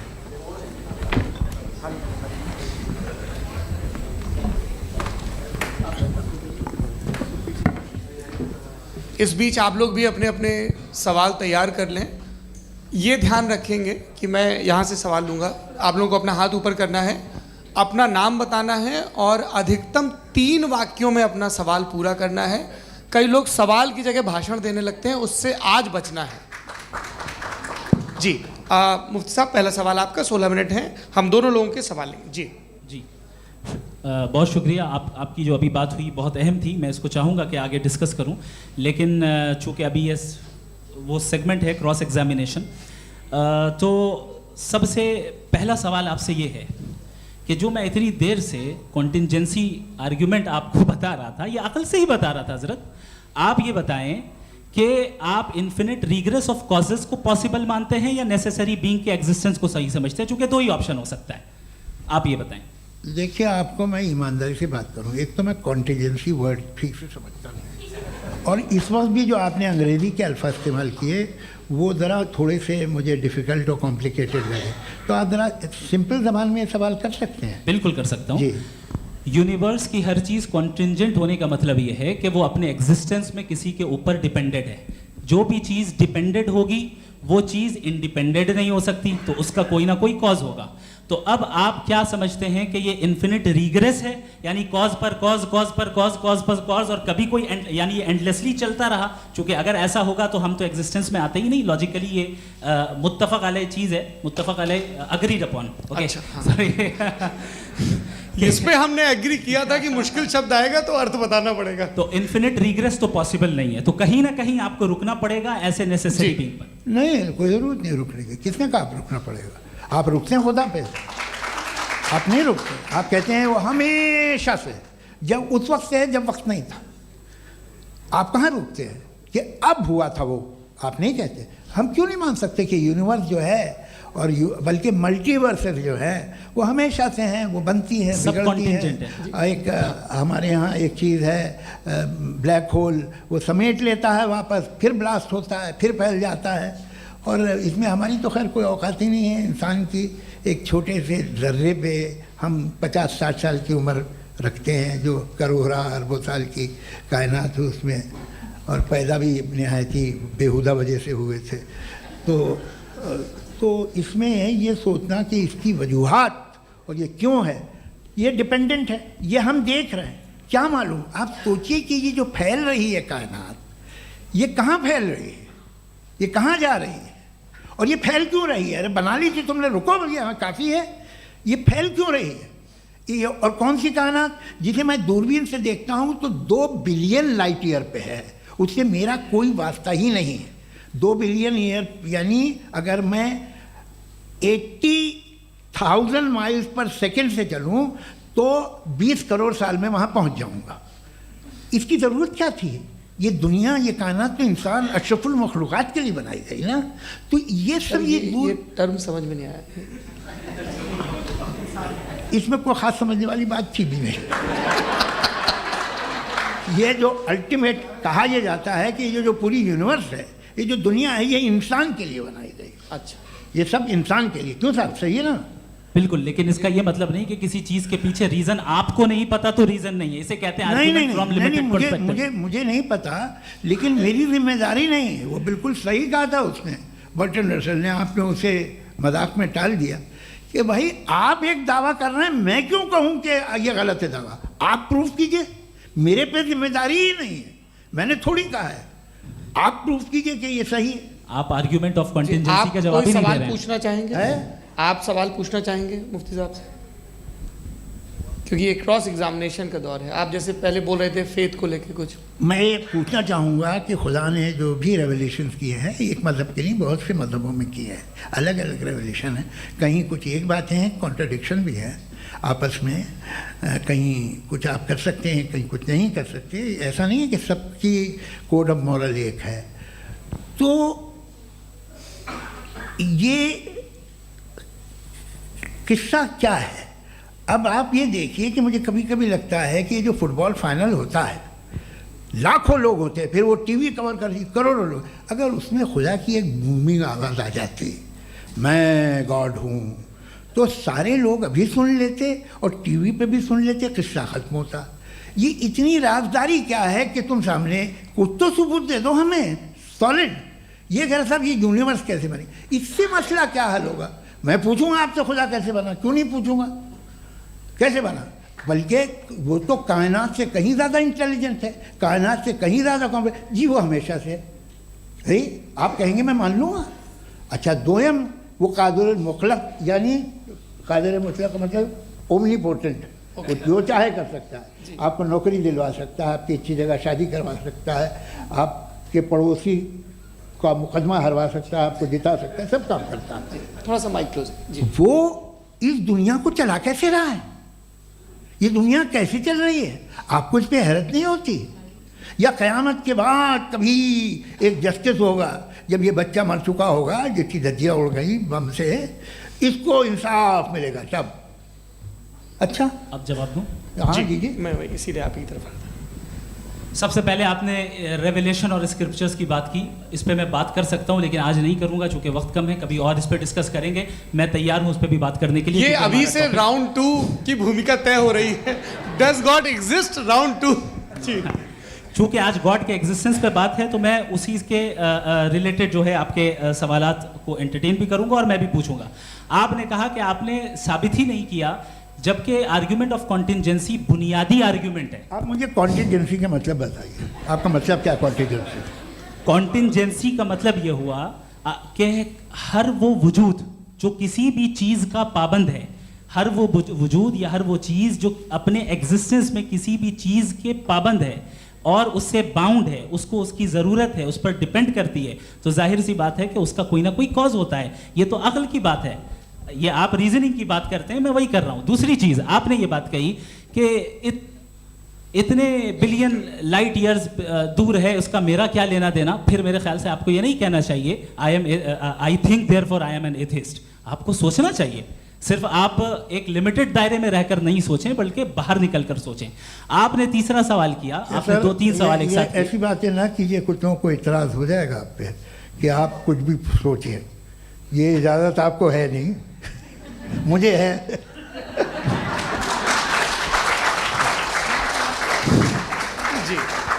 आपने प्रॉब्लम ऑफ इविल के ताल्लुक से सवाल किया और बार बार आप एक लफ्ज रिपीट कर रहे हैं कि ओमनीपोटेंट गॉड है, ऑल पावरफुल गॉड है। यही तो दरअसल समझना है कि गॉड का कॉन्सेप्ट क्या है। प्रॉब्लम ऑफ इविल जो है, प्रॉब्लम ऑफ इविल दर हकीकत दो असम्पशंस पर कायम है। अगर आप इन दो असम्पशंस को समझ जाएं तो ये प्रॉब्लम नहीं रहेगी, आर्ग्यूमेंट आपको समझ में आ जाएगी कि ये कोलैप्स कर जाता है। पॉइंट नंबर 1, यानी जो आपका सबसे पहला फॉल्स असम्पशन है कि गॉड मर्सीफुल है, ओमनीपोटेंट है, दुनिया में जुल्म हो रहा है। लेकिन आपको ये समझना चाहिए कि हमारे वर्ल्ड व्यू के मुताबिक गॉड सिर्फ ओमनीपोटेंट और सिर्फ मर्सीफुल नहीं है, बल्कि वो ऑल वाइज भी है और वो ऑल नोइंग भी है। उसके हर काम के पीछे हिकमत और विजडम है। ये कोई जरूरी नहीं है कि वो हिकमत और विजडम आपको समझ में आए या मुझे समझ में आए। अगर आप जो समझ रहे हैं उसके मुताबिक आप फैसला कर रहे हैं, ये लिमिटेड पर्सपेक्टिव से आर्ग्यूमेंट है। और इस चीज को हम अपनी दुनिया में, अपने लाइफ में, डेली लाइफ में इस प्रिंसिपल को एक्सेप्ट करते हैं। हम जब किसी डॉक्टर के पास जाते हैं, डॉक्टर के पास जाकर वो अगर उसने हमें कोई दवाई दी है तो हम ये तो नहीं कहते कि जब तक आपके पास जितना नॉलेज और जितना विजडम नहीं है, आपने क्यों ये दवाई दी है, तब तक हम इस चीज को एक्सेप्ट नहीं करेंगे। नहीं कहते, हम उसकी अथॉरिटी को तस्लीम करते हैं। क्यों? क्योंकि उसकी हम जानते हैं कि वो नॉलेजेबल है, वो विजडम वाला है, हमसे ज्यादा नॉलेज और हमसे ज्यादा विजडम है। बताएं सर। नहीं, डॉक्टर में और खुदा में बड़ा डिफरेंस है। डॉक्टर पढ़ा लिखा होता है, एक तो मैं उसकी बात सुनूंगा। दोनों ये नहीं, कुछ जवाब तो ये भी नहीं है सर। प्लीज अगर सब ऑडियंस से बोलने लगेंगे तो फिर मतलब नहीं सिविलाइज्ड बहस का। मतलब आप ये कहें कि चूंकि आप डॉक्टर पे बिलीव करते हैं इसलिए खुदा पे बिलीव किए, क्या ये मिसाल आपको समझाने के आर्गुमेंट है, इस पे आपको एतराज नहीं है। तो सिंपल बात ये है कि मैं अगर ये यकीन कर लूँ कि एक ओमनीपोटेंट, उसकी मसलहत है, ये जो बच्चे मर रहे हैं ये मसलहत है उसकी, मुझे नहीं चाहिए इसकी मसलहत। उसकी मसलहत नहीं, यही तो समझना है, मतलब एक्सपीरियंस। अच्छा, इस आपने अभी मेरी बात पूरी सुनी नहीं। मैंने कहा आपका पूरा आर्ग्यूमेंट दो फॉल्स असम्पशंस पर है। एक फॉल्स असम्पशन मैंने बता दिया, दूसरा फॉल्स असम्पशन ये है कि इस दुनिया में इविल के होने का कोई गुड रीजन नहीं है, जबकि हमारे पास बाज रीजंस मौजूद हैं, हमारे पास बाज वजूहात मौजूद हैं। अगर इस दुनिया में इविल ना हो तो आप गुड को डिफाइन कैसे करेंगे? अगर जुल्म ना हो आप इंसाफ को समझेंगे कैसे? अगर तारीकी ना हो तो आप लाइट को समझेंगे कैसे? बहुत अच्छे। अभी और सुन लें, अभी और बाकी है। ये तो बात बहुत पसंद आई साहब मुझे कि जब तक रेप ना हो तब तक औरतों की इज्जत का ख्याल आपने मेरा जवाब पूरा सुना ही नहीं। जब तक के बच्चों का कत्ल ना किया जाए तब तक आपको बच्चों की मासूमियत की इज्जत। आपने पूरा जवाब सुना ही नहीं। क्या बात है, क्या आपने नुक्ता निकाला? आपने पूरा जवाब सुना ही नहीं। आप सुन लें, मेरी बात सुन लें। ये मैंने आपको एक चीज बताई। दूसरी चीज, इस दुनिया में हम आए हैं टेस्ट के लिए, हमारा टेस्ट हो रहा है और हर इंसान का अलग अलग अंदाज में टेस्ट होता है। और इस दुनिया में अगर इविल मौजूद है तो वो इविल जरिया है हमारे अंदर ह्यूमन नोबल क्वालिटीज को डेवलप करने का और अलग अलग फील्ड में प्रोग्रेस करने का। और अगर हमारे अंदर और इस दुनिया में इविल नहीं होता तो बताइए टेस्ट का मतलब क्या होता? अगर मैं अपने स्टूडेंट को एमसीक्यूज दूं और उसमें सिर्फ राइट आंसर लिख कर दे दूं और कहूं तुम्हारा टेस्ट हो गया, ये मीनिंगलेस है। इस दुनिया में अगर हम टेस्ट के लिए आए हैं तो जाहिर है गुड एंड इविल दोनों मौजूद है। तो अगर गुड एंड इविल दोनों मौजूद है तो ये इविल भी खुदा का बनाया हुआ है? जी हाँ, खुदा का बनाया हुआ है। लेकिन अच्छा, चलो अच्छी बात। जी बिल्कुल, तो बिल्कुल खुदा ने बनाया। अभी तो ये है कि जो मेजॉरिटी है दुनिया में वो इविल है, तो ये खुदा एक्चुअली इविल के साइड पे लग रहा है मुझे। बिल्कुल भी नहीं, मैं बताता हूं। मेजॉरिटी में तो वो है। क्या बात कर रहे हैं भाई आप? कोई भी जो मुंसिफ होगा, चाहे आपका अपना घर हो जिसके आप सबसे बड़े हैं, चाहे आपकी ऑर्गेनाइजेशन हो जो आप चलाते हैं, वहाँ पर आप इविल रखेंगे साबित करने को कि बाकी लोग शरीफ हैं? मेरी बात सुनिए। क्या ये आर्ग्यूमेंट ही गलत है? अगर कि जब तक के कोई इविल नहीं होगा तब तक के शरीफ आदमी शरीफ नहीं लगेगा। अगर एग्जामिनर गलत ऑप्शन दे रहा है तो एग्जामिनर इविल नहीं हो गया, जो गलत ऑप्शन को सेलेक्ट कर रहा है वो फेल होगा। क्रिएटर ने इविल को बनाया है लेकिन वो इविल नहीं है। अच्छा सुनिए मेरी बात, let me complete sir. Creator ने इविल को बनाया है टेस्ट के लिए, वो इविल नहीं है। इविल वो होगा जो उसे इख्तियार करेगा। छुरी को बनाने वाला गलत नहीं होता है, छुरी का गलत इस्तेमाल करने वाला गलत होता है। रेप को कैसे गलत इस्तेमाल करते हैं? रेप इंसान के फ्री विल का नतीजा है। ये रेप कैसे गलत इस्तेमाल होता है? ये मुझे अब सुन लें, अब सुन लें। गलत इस्तेमाल होता है। हाँ, मैं बता रहा हूँ ना, कैसे गलत मैं बता रहा हूँ जी। कि जो इविल इस दुनिया में मौजूद है उसके कई सारे तरीके हैं। एक तरीका इंसान का अपना फ्री विल है। अब अगर कोई रेपिस्ट रेप कर रहा है तो इसका गॉड का कसूर नहीं है, वो अपने फ्री विल का गलत इस्तेमाल कर रहा है, उसको सजा मिलनी चाहिए। अच्छा। और उसी के लिए जहन्नम बनाई गई है। ये फ्री विल का भी बड़ा चक्कर। आप जब कोई बुरा काम करते हैं या कोई बुराई होती है तो ये कहा जाता है कि ये फ्री विल है। 7 billion free wills are moving on this planet. 7 billion free will. और एक आदमी अपनी फ्री विल से मुझे कत्ल कर दे तो मैं खुदा की मर्जी से मरा हूँ कि इसकी फ्री विल की वजह से? मेरी मौत खुदा के हाथ है या ये फ्री विल वाले के हाथ है? खुदा ने फ्री विल का निजाम बनाया है और उस निजाम का गलत इस्तेमाल करके कोई आपको मार रहा है, इस्तेमाल करके मेरा कत्ल कर देता है। अब मेरी मौत का जिम्मेदार कौन है? वो इंसान जिम्मेदार है। वो इंसान। जी। तो ये कहना कि और उसको सजा मिलेगी। तो अब आप आगे चलिए कि ये तय करना कि अल्लाह ही या खुदा, सॉरी अल्लाह ने, खुदा ही जिंदगी देता है, खुदा ही मौत देता है, ये गलत है। बिल्कुल गलत नहीं है। हाँ, नहीं, निजाम उसी ने बनाया फ्री विल का। निजाम मौत और हयात का उसी ने बनाया। You are contradicting yourself. अभी आपने कहा कि एक आदमी ने फ्री विल से आपको मार दिया, इसमें उसे फ्री विल दी गई थी, उसने गलत इस्तेमाल किया। 7 billion free wills are moving on this planet और आप चाह रहे हैं कि मैं सिर्फ खुदा का ध्यान करूं। ये 7 बिलियन फ्री विल्स को मुझे लुक आफ्टर करना पड़ेगा कि नहीं? ये तो तबाहियां कर रही हैं और तबाहियां ज़्यादा हो रही हैं। बिल्कुल। तो अगर आप बताएं अगर खुदा नहीं है फॉर एग्जाम्पल, तो आप इविल को कैसे डिसाइड करेंगे? यानी how can you define evil objectively without God? देखिए, दुनिया में 2 तरह के जानवर हैं। एक जो अकेले रहते हैं जंगल में और एक जो ग्रुप्स में रहते हैं। ग्रुप में जो भी रहेगा, चाहे वो आपका फाउंडेशन हो, चाहे कोई क्लब हो, चाहे कोई पॉलिटिकल पार्टी हो, चाहे कोई यूनिट हो, उसमें आपको इंटरैक्ट करने के रूल बनाने पड़ेंगे। यानी लोग तय करेंगे। लोग तय करेंगे। अगर लोगों ने ये तय किया कि किसी का रेप करना सही है, आप जस्टिफाई करेंगे? नहीं, आपका फाउंडेशन तो ये हो गया ना कि लोग ही विल डिसाइड करेंगे। नहीं, अरे दुनिया में ऐसे ग्रुप्स हैं जो रेप को जायज़ मानते हैं सर्टेन हालात में। मैं डिटेल में नहीं जानूंगा, आप भी जानते हैं। ये जो आईसिस वाले थे, इन्होंने क्या किया था, तो उन्होंने क्या किया उसका खुदा से कोई ताल्लुक नहीं है सर। मैंने सिंपल सवाल किया कि इविल को आप डिफाइन करते कैसे हैं? आइए वापस आइए जी। आप साथ में तभी रह सकते हैं जब कुछ आप ऐसे उसूल डेवलप करें जिसमें हर एक का बेसिक तहफ़्फ़ुज़, हर एक का बेसिक राइट हो और हर एक को कोई आराम मिले। यही तरीक़ा है किसी भी ऑर्गेनाइजेशन जिसमें एक से ज़्यादा लोग हैं और वो ऐसे चलती है ज़िंदगी। उसमें अगर आप गड़बड़ करेंगे तो तबाही होगी, नुकसान होगा, बर्बादियाँ आएंगी। और अगर उसमें आप घर ले लीजिए ना, एक हस्बैंड है, एक वाइफ है, बच्चे हैं, वालदा भी हैं, 2 बहनें भी हैं, एक भाई भी है। अब इसमें कोई निज़ाम आपको चाहिए साथ में रहने का, और एक दूसरे पे भरोसा रहे, एक दूसरे के बहीख्वाह हों, एक दूसरे की मदद करें, ऐसी जिंदगी। सर आपकी बात आ गई। आप ये कह रहे हैं कि लोग डिसाइड करेंगे क्या सही है क्या गलत है, यही है? मेजॉरिटी डिसाइड करेगी क्या सही है क्या गलत है? अरे भाई बिल्कुल। मेजॉरिटी अगर ये कहे कि नाजी जर्मनी के साथ जिस तरह मेजॉरिटी थी कि जेनोसाइड करना सही है, आप जस्टिफाई करेंगे? उस वक्त आपका ये सवाल सिर्फ उसके बाद क्लोजिंग। हाँ, उस वक्त प्लेनेट पे जो लोग थे, उनमें कितने लोग हिटलर को सही समझते? अच्छा, प्लेनेट की मेजॉरिटी तय करेगी, सोसाइटी की नहीं। प्लेनेट की मेजॉरिटी गॉड के एग्जिस्टेंस को सही मानती है, आप क्यों नहीं मानते?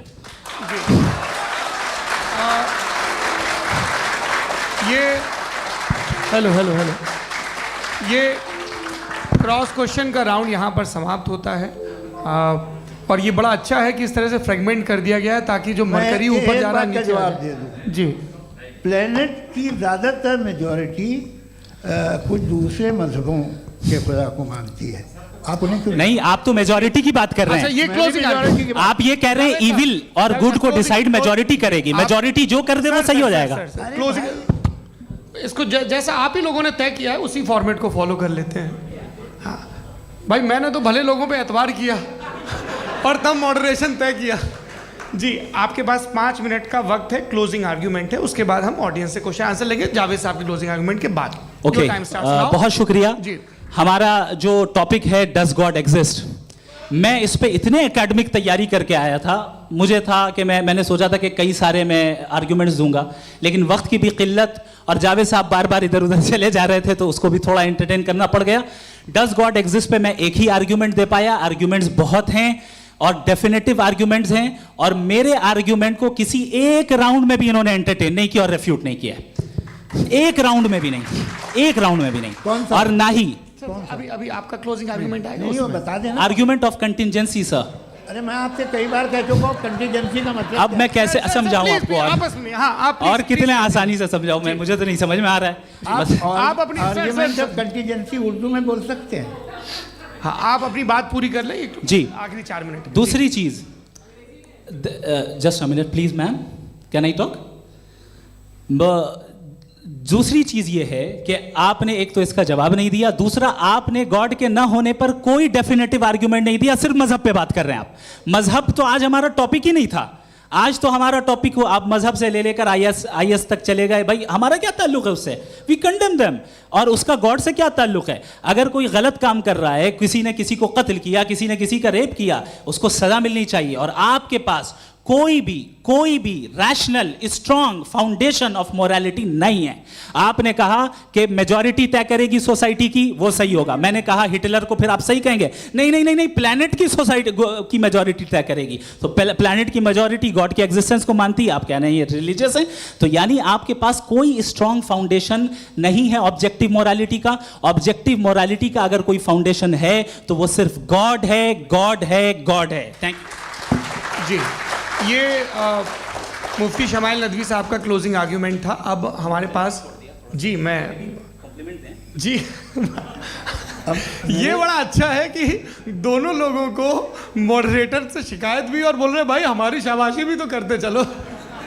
अब मेरी बात जी, आपके पास जावेद अख्तर साहब 5 मिनट का वक्त है, ये आपका क्लोजिंग आर्ग्यूमेंट है, टाइम रीसेट कर दें जी। देखिए बहुत सारी बातें हैं। गॉड का डेफिनेशन दुनिया के किसी भी रिलीजन में है कि वो ओमनीपोटेंट है, ओमनी प्रेजेंट है, he is just, he is kind, he loves you and so on. मैं जब दुनिया देखता हूँ तो मुझे कोई ऐसा सुप्रीम पावर यहाँ दिखाई नहीं देती है जो इंसान की बहबूदी के लिए कुछ कर रही हो, कमज़ोर को बचा रही हो, मदद कर रही हो, जालिम को पीछे हटा रही हो। मैं नहीं देखा, तारीख़ में नहीं। एक तो अगर है और ये देख रहा है तमाशा, तो उसका होना न होना बराबर है। दोयम ये कि ये जो है, जब आप ये कहते हैं कि कायनात जिसकी कंटीजेंसी है, मैं देखिए वो लफ्ज़ इस्तेमाल किया मैं, तो ये कैसे हो सकती है भाई। और फ़ौरन आप सरेंडर कर देते हैं कि जाहिर है कि इसका बनाने वाला तो इससे 10,000 गुना था कॉम्प्लिकेटेड होगा, उस पर आपके होने पे कोई इतराज़ नहीं है। उसे वो टाइमलेस है, वो पहले से था, टाइम तो बहुत बाद में आया। ये सब आप मानने को तैयार है जिसका आपके पास कोई सबूत नहीं, आपके पास कोई रीज़न नहीं है। आपकी तारीख क्या है मज़हबों की, बिलीफ की, जो खुदाओं का बिलीफ है, ये कॉन्स्टेंटली गलत साबित होता रहा है। मतलब आप कहें कि अरिस्टोटल के ज़माने में तो सब जाहिल थे, वो भी इतने ही यकीन से खुदा पे यकीन रखते थे, जो अब नहीं रहा, ये भी नहीं रहेगा। आप लिख लीजिए, और इसके आसार आपको दुनिया में दिखाई देना शुरू हो चुके हैं। ये बहस क्या आज से 100 साल पहले इस तरह हो सकती थी? यहाँ तक तो आपको हम ले आए हैं। तो सर अरे इनको मदद की ज़रूरत नहीं भाई, ये सेल्फ सफिशिएंट आदमी है, आप क्यों इनकी मदद कर रहे हैं? Sir please. तो ये जो है तमाम बातें अपनी जगह हैं। ये एक पैकेज है। आप अकेले, कोई आदमी ऐसा नहीं जो सिर्फ गॉड को मानता हो, उसके साथ बहुत पैराफर्नेलिया आता है, अलग अलग पैराफर्नेलिया आते हैं। They have always created chaos in the society. मैं तो आपको सीधा ऑफर देता हूँ कि दुनिया में 10 इम्पॉर्टेंट बिलीव्स हैं। आप एक मानते हैं, 9 नहीं मानते, 9 में आप एथियस्ट हैं, 9 को आप बिल्कुल रीजनेबली मेरी तरह देखते हैं। तो 90 मजहबी आदमी भी 90% एथियस्ट है, वो दूसरे खुदा नहीं मानता, एक खुदा मानता है अपना वाला, बाकियों को कहता है गलत है। अगर आप मानना ही बंद कर दें तो आपका 10% चांस है कि आप सही हैं और 90% चांस है कि आप गलत हैं। मेरा मशवरा आप मानना छोड़ दिए तो 50% चांस होगा कि आप सही हैं और 50% चांस होगा, 40% आप गेन करेंगे बाय बिकम एन एथीस्ट।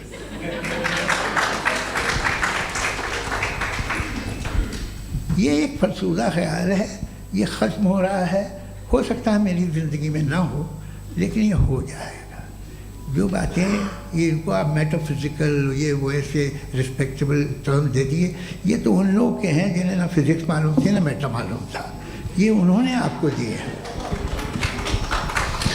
जी बहुत शुक्रिया आप दोनों लोगों का। और अब इस बातचीत का आखिरी राउंड शुरू होगा, डज गॉड एग्जिस्ट की ये बहस मुफ्ती शमाइल नदवी और जावेद अख्तर साहब के बीच।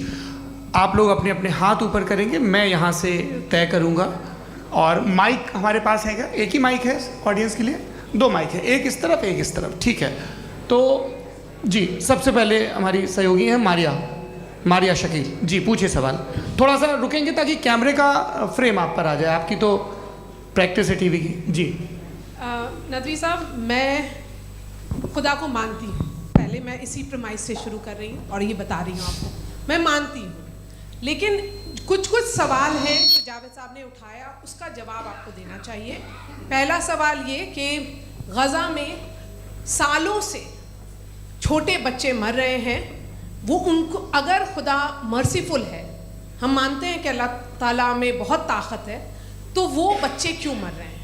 दूसरी बात ये कि अगर कंटिजेंसी की जो आप बात करते हैं, पूरे मुस्लिम ममालिक मिल कर के भी उन गज़ा के बच्चों को क्यों नहीं बचा पा रहे हैं? क्योंकि अगर वो चाहते, क्योंकि अल्लाह ताला उन पर हुकूमत करते हैं, सब पर हुकूमत करते हैं, तो वो उनको क्यों नहीं बचा? जी thank you very much.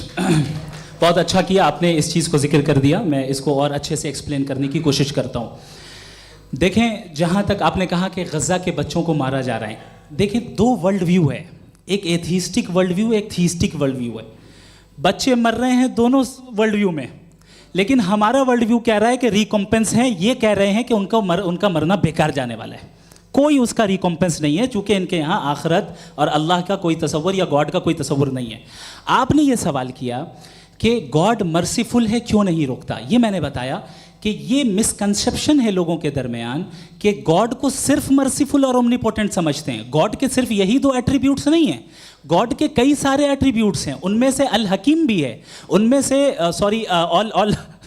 All wise भी है, ऑल नोइंग भी है। लिहाजा अगर इस दुनिया में किसी को तकलीफ आ रही है और गॉड उसको नहीं रोक रहा है, वो इसलिए नहीं रोक रहा है चूंकि इंसानों को फ्री विल दिया गया है। ठीक इसी तरीके से अगर एक डॉक्टर किसी छोटे बच्चे को इंजेक्शन लगा रहा है, उसे तकलीफ पहुंच रही है, उसके लिमिटेड पर्सपेक्टिव के एतबार से ये गलत हो रहा है और डॉक्टर बुरा है। लेकिन जब आप ब्रॉडर पिक्चर को देखेंगी, आपके और हमारे पास सिर्फ एक पिक्सल है, हमें इतना नजर आ रहा है कि गज़ा में कत्ल हो रहा है, लेकिन इसके पीछे कितना रिकॉम्पेंस उनको मिलने वाला है, पूरा पिक्चर गॉड के पास है। तो एक पिक्सल से आप पूरे पिक्चर को कभी भी जज नहीं कर सकती। आप इसमें कुछ जोड़ना चाहेंगे? आपको कुछ बोलना है इसमें? भैया आपने बहुत अच्छा जस्टिफिकेशन दिया, या आप वो जो वहाँ के प्राइम मिनिस्टर इजराइल के उन्हें भेजिए, वो बहुत खुश होंगे। आप जस्टिफिकेशन दे देना कि अगर गॉड नहीं है तो बच्चे क्यों मर रहे हैं, आप बताएं। वो ये सवाल पूछ रहे हैं कि अगर आप ईश्वर का अस्तित्व नहीं मानते हैं तो उन बच्चों की मौत को आप कैसे इंटरप्रेट करते हैं? भाई ये दुनिया जो है, जो ताकतवर लोग होते हैं वो एक नाइंसाफ़ी करते हैं। तो ये अच्छा काम है आपके नज़दीक, तो नेचर नाइंसाफ़ी पे मबनी है। अरे मेरे भाई, आप नेचर की कहाँ बात कर रहे हैं, तो इंसान की बात। तो फिर जब मैं इंसान की बात कर रहा था, आप नेचर की बात करने लग गए। क्रॉस एग्जामिनेशन नहीं। हाँ, अब आप मुझे बोलने नहीं देंगे तो अलग बात है, आप बोलिए, मैं मुझे कोई जल्दी नहीं। जी नहीं, ये क्रॉस एग्जामिनेशन, मुझे बोल तो लेने दीजिए। जी बोलिए। क्या बात ये है कि ह्यूमन सोसाइटी तभी साथ में रह सकती है जब वो मोहब्बत से, एकता से, एक दूसरे के एहतराम करके रहे। इसके अलावा पॉसिबल नहीं है, अकेले तो इंसान रह नहीं सकता।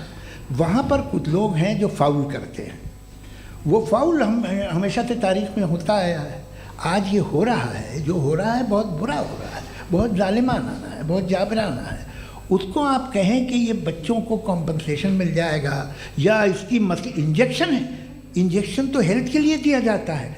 आप ये कह रहे हैं कि ये बच्चों की जो धज्जियाँ उड़ रही हैं ये इंजेक्शन है, ये टेस्ट है, ये टेस्ट है, और उस टेस्ट में उनको ऐसा रिकॉम्पेंस मिलेगा जो आपके तसव्वुर के बाहर है। ये आप 3 बरस के बच्चे को बारूद से उड़ा के टेस्ट ले रहे हैं? वाह, वो नहीं ले रहा है, खुदा नहीं उड़ा रहा है, इजराइल उड़ा रहा है जी। ये तो उसको कंडेम अगला सवाल लेते हैं, अगला सवाल लेते हैं प्रोफेसर पुरुषोत्तम अग्रवाल।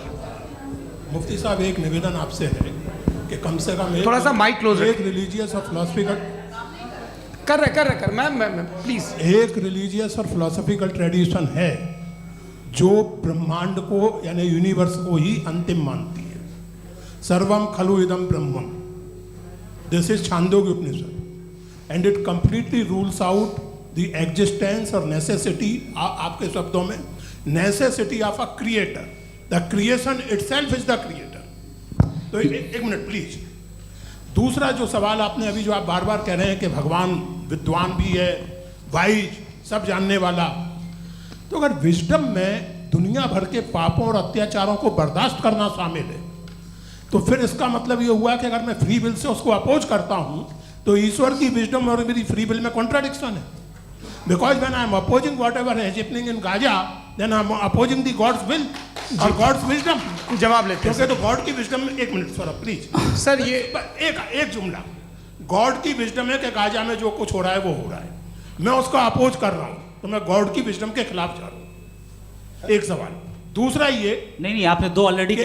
सर आप और सवाल कर लें, लेकिन मुझे 2 जवाब दे। पहले आपने ये कहा, सुनिए मेरी बात सुनिए। इजराइल के गॉड के मुताबिक तुम्हारा ठीक हो रहा है ना? नहीं हो रहा है, ठीक नहीं हो रहा है। मैं बता रहा हूँ क्या हो रहा है, आप तशरीफ रखें, मैं बता रहा हूँ क्या हो रहा है। Let me complete please. एक सेकंड गाइस, एक सेकंड। ये देखिए, ऐसा है कि ये सब बड़ा आपस में विचार विमर्श के बाद ये तय हुआ था कि कुछ नियम बना लिए जाएं ताकि एक टाइम बाउंड बातचीत चले।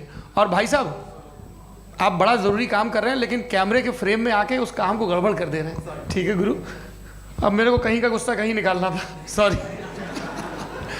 नहीं, कोई गुस्सा नहीं है जी। तो प्रोफेसर ने सवाल पूछे, आप उनके जवाब दें, और थोड़ा ये सब लोग थोड़ा ख्याल रखें भाई, सवाल संक्षिप्त रखें जी। आपने 2 सवाल किए।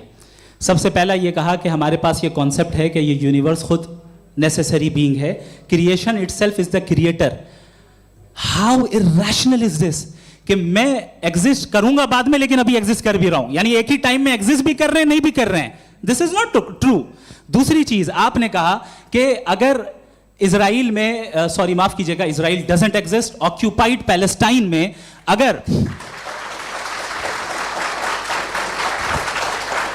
अगर ऑक्यूपाइड पैलेस्टाइन में बच्चों को मारा जा रहा है फ्री विल की वजह से और गॉड नहीं रोक रहा, ये कॉन्ट्राडिक्शन है। ये बताइए कि एक एग्जाम में एक बच्चा गलत आंसर लिख रहा है, सुनिए, एग्जामिनर चाहे तो रोक सकता है, क्यों नहीं रोक रहा है? ये कॉन्ट्राडिक्शन है, ये कॉन्ट्राडिक्शन नहीं है।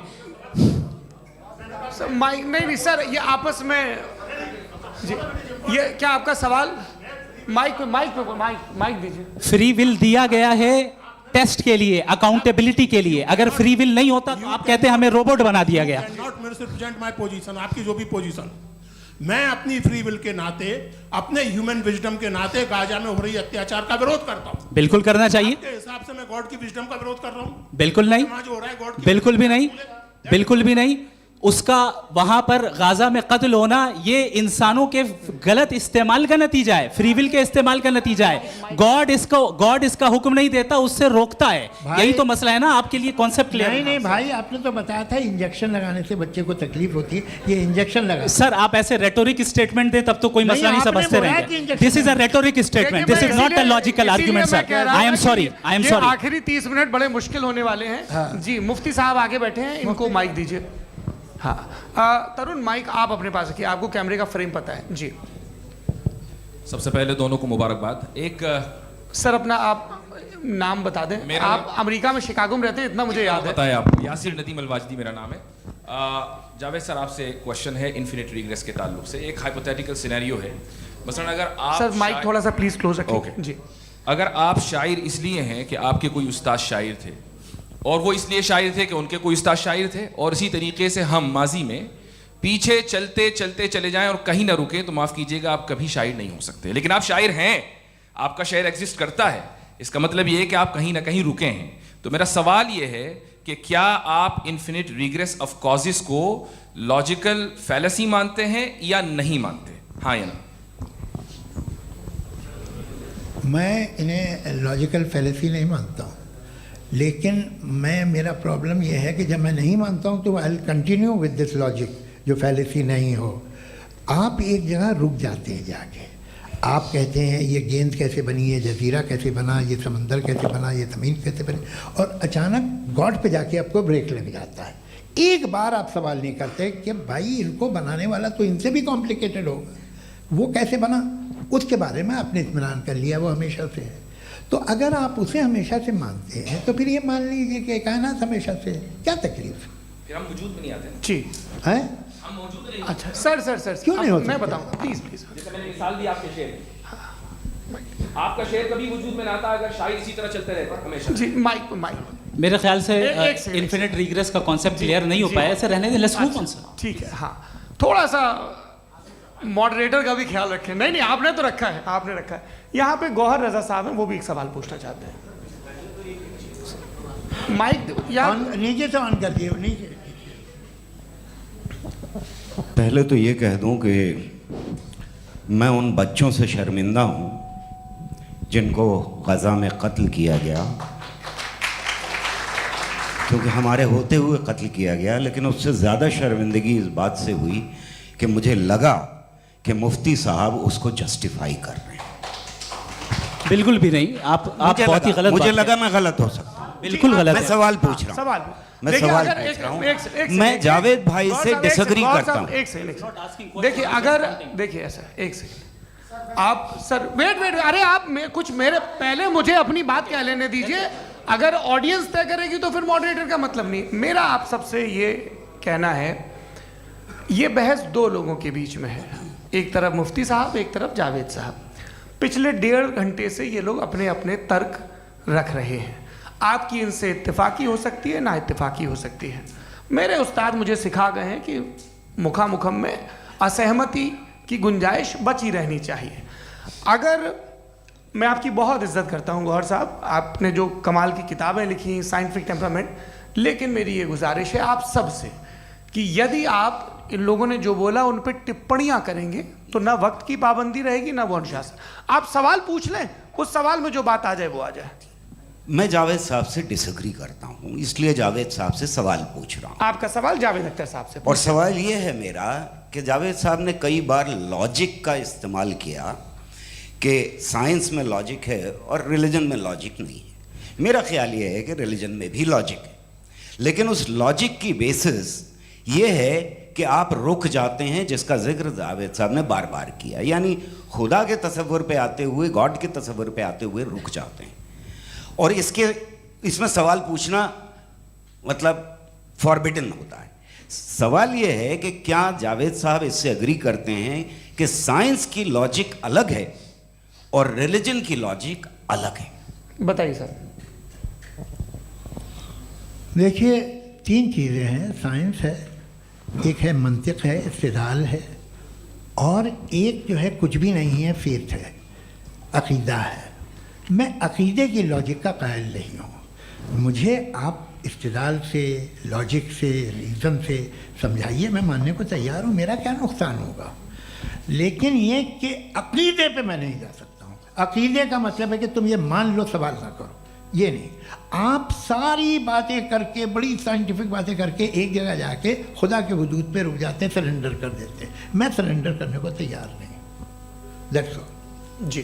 ये आगे सर बैठे हुए हैं, इनको माइक दीजिए। भाई वो आप पूछना चाह रहे थे ना भाई? हाँ, नहीं मैं ये थैंक यू जी। आपका नाम? आसिम इफ्तिखार। आसिम जी, पूछिए।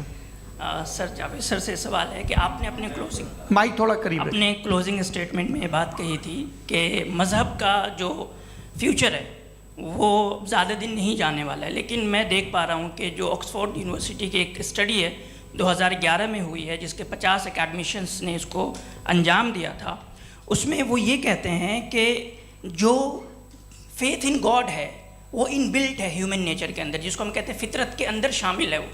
और वो ये कहते हैं कि अगर कोई ये समझता है कि मज़हब को वो ख़त्म कर देगा तो ये उसकी गलत फहमी है। तो आप इसके बारे में, इस स्टडीज़ के बारे में क्या कहते हैं? ठीक है, मैं उनसे एग्री नहीं करता हूँ। वो कौन से प्रोफेसर होंगे? ऐसा उनके पास डेटा है, इन्होंने डेटा के बेस होगा। डेटा क्या हो सकता है? फ्यूचर का डेटा तो नहीं हो सकता ना उनके पास। प्रेजेंट का डेटा हो सकता है। डेटा आपने सुना 100 साल पहले का बाद का डेटा, मैंने तो नहीं सुना आज तक। तो आज उनकी ये राय है और होगी राय, ठीक है, दुनिया में तरह तरह की राय है लोग, लेकिन मैं समझता हूँ कि वक्त के साथ इंसान ज़्यादा से ज़्यादा रीज़नेबल और लॉजिकल होता जा रहा है। आज आप देखिए वेस्टर्न यूरोप में क्या परसेंटेज है नॉन बिलीवर्स की, बहुत हाई, वहाँ चर्च खाली पड़े होते हैं। तो अल्टीमेटली तो इंसान कोई ऐसी बात बहुत अरसे तक नहीं मान सकेगा, चाहे गलत या सही, जो उसे उसके दिमाग को, उसके जहन को, उसके लॉजिक को अपील न करे। वो कह रहे हैं तो ऑक्सफोर्ड के होंगे तो कैम्ब्रिज के होंगे, तो मुझे क्या लेना देना, उनका डेटा मुस्तकबिल का नहीं हो सकता है। जी दीपक, हाँ पूछिए, मैं आऊँगा अभी, पीछे की साइड भी आऊँगा, माइक वहीं भेजूंगा 2-3 साल के लिए। जी जावेद साहब आपसे सवाल है। नमस्ते। अरे भाई सर, अगर आप ही लोग तय करना है तो फिर सब, फिर 200 लोग तय कर लें। ये एक साहब पूछ नहीं रहे सर, हैं। Please don't do this sir. Sir everybody has a right sir, but we can only take selected questions. No sir अरे ये भाई, यंग लोग आराम भी से। हैं तो इनकी ये अब उतने यंग, भाई आप यंग हैं कि नहीं हैं? एक मिनट, वो कह रहे हैं वो भी आइए, यंग हैं पूछ रहे हैं ना साहब, भाई। आप उनकी नौजवानी पर दावा उनको ही करने थे। हाँ मुफ्ती साहब आप यंग, हाँ पूछे। अरे भैया सर मेरा सवाल ये है, कुछ इनसे भी तो पूछो। जी हाँ। नहीं बस आपसे एक सवाल है। जैसे थीस्टों के पास अपने जो ईश्वर को मानते हैं उनके पास अपने सोशल गेट टुगेदर्स हैं, 5 रोज़ आज क्रिसमस आने वाला है, होली है, दिवाली है, ईद है। एथिस्ट क्या ऑफर कर रहे हैं? मतलब मैं इनकी दुकान से बोलूँ मैं आना चाहता हूँ उस तरफ, पर मैं अट्रैक्ट नहीं हो पा रहा हूँ। मैं सोशल गेट टुगेदर्स क्या है आपके पास? वो ये कह रहे हैं कि जो धार्मिक लोग हैं, अलग अलग धर्म के लोग, उनके उत्सव त्योहार कॉन्ग्रेगेशन बहुत हैं। अब आपको मैं एक सुनाता हूँ, यहाँ हिस्टोरियन भी बैठे हैं, मृदुला जी आप बताइएगा सही है कि नहीं। ये एक कॉन्स्टेंटाइन, एक ग्रीक रोमन बादशाह था जो क्रिश्चियनिटी आने के 400 साल बाद उसने डिसाइड किया कि मैं क्रिश्चियन हो जाऊंगा, मेरी पूरी स्टेट कैंसिल हो जाएगी। उस ज़माने में ऐसे ही होता था, राजा जो धर्म इख्तियार करता था वो जनता भी कर लेती थी, इसलिए कि वो हो गया था बैंकरप्ट, और उसे जो मेडिटेरियन कोस्ट के रिच क्रिश्चियन वो थे मर्चेंट, उससे पैसा चाहिए था। तो उसने कहा यार क्रिश्चियन हो जाओ। तो उसने अपने वजीर से कहा कि भाई ये हिस्ट्री है कि अब हम लोग क्रिश्चियन हो जाते हैं। पहले सर हो जाएंगे, कोई प्रॉब्लम नहीं है, लेकिन एक प्रॉब्लम ये है कि 17 दिसंबर से 25 दिसंबर तक जो पेगन फेस्टिवल होता, जो पेगन जो फेस्टिवल होता है वो बंद हो जाएगा, इसलिए कि हम क्रिश्चियन हो गए तो होगा नहीं। तो वो बच्चों को बहुत बुरा लगेगा, पब्लिक को बहुत इन्जॉय करते हैं, ख़ासतौर से 25 को मेन डे। उसने कहा हाँ ये तो सही कह रहे हो, ये जीसस क्राइस्ट की पैदाइश कब थी? कहते साहब वो अप्रैल में थी। नहीं कट करो, वो 25 दिसंबर को है। ये हकीकत है जी। और 400 साल बाद क्रिश्चियनिटी के अप्रैल से दिसंबर ले आए, और इसलिए कि यहाँ पेगन फेस्टिवल होता था। अब मनाते हैं आप आराम से। ये जो सारे फेस्टिवल हैं ये रिलीजन से, हर एक को एक इंटरटेनमेंट डिपार्टमेंट चाहिए होता है अपनी कंपनी चलाने के लिए। तो ये रिलीजन ने, ये सेकुलर त्यौहार थे जिन्हें रिलीजन्स ने ले लिया है।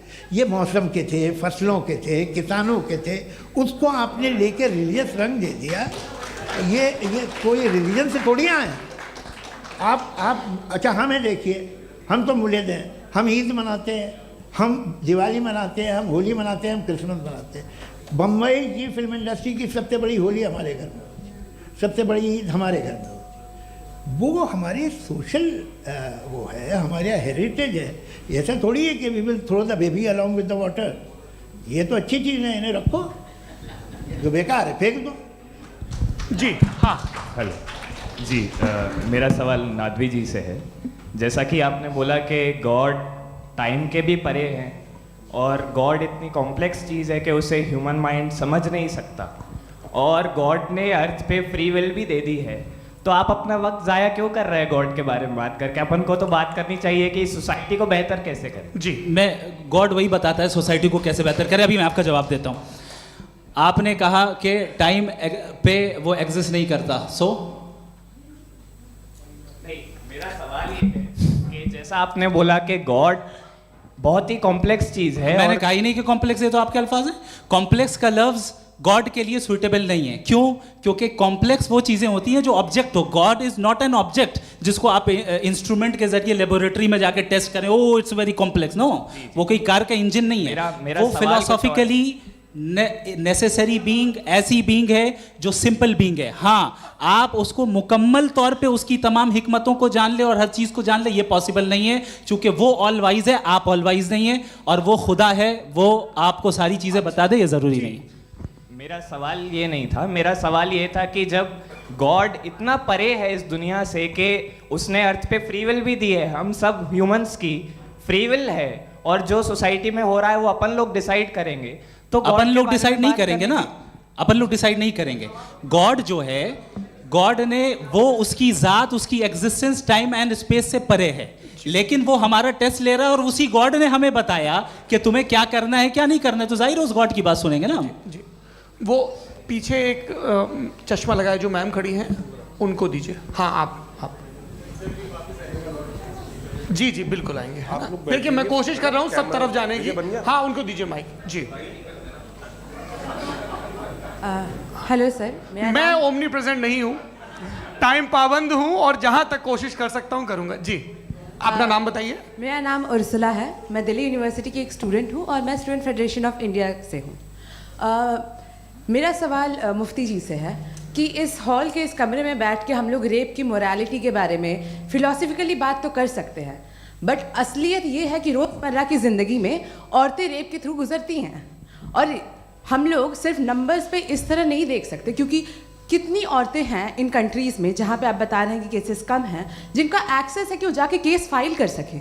कितनी औरतें हैं जो जिनको काम करने की आज़ादी है उन कंट्रीज़ में। यूरोप में ये आज़ादी आ गई, यूरोप में ये रूल्स आ गए, तो हम आज उसके बारे में बात कर पा रहे हैं। जी, जवाब।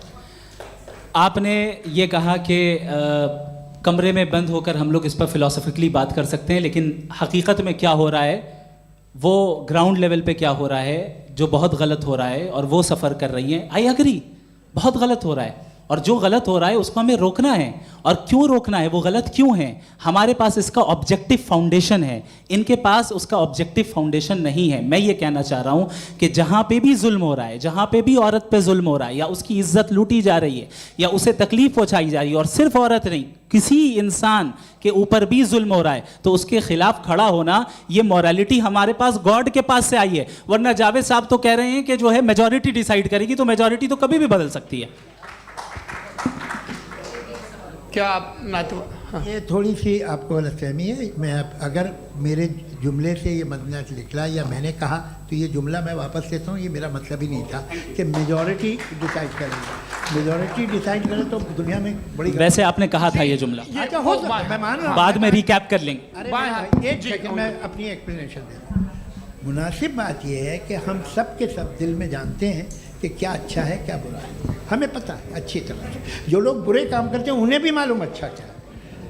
यही तो सवाल था हजरत कि फिर ये मोरालिटी आई कहाँ से? Cross examination. हाँ जी, हाँ। मोरालिटी साथ रहने की डिजायर से आई, यानी साथ रहकर जो कुछ कह दे, जो कुछ कर दे, वो हो जाएगा? नहीं नहीं, तो आप कायदे से रही कर सकते हैं जब तक लोगों में मोरालिटी हो, वरना क्यास हो जाएगा। ये आपको कैसे पता? जी, हमने देखा ना, जहाँ मोरालिटी का क्यास हो गया, हम देखते हैं। कहाँ पे देखते भाई? दुनिया में। आप जो कह रहे हैं, आप कहीं पे अगर गलत हो रहा है तो उसको आप गलत देखिए।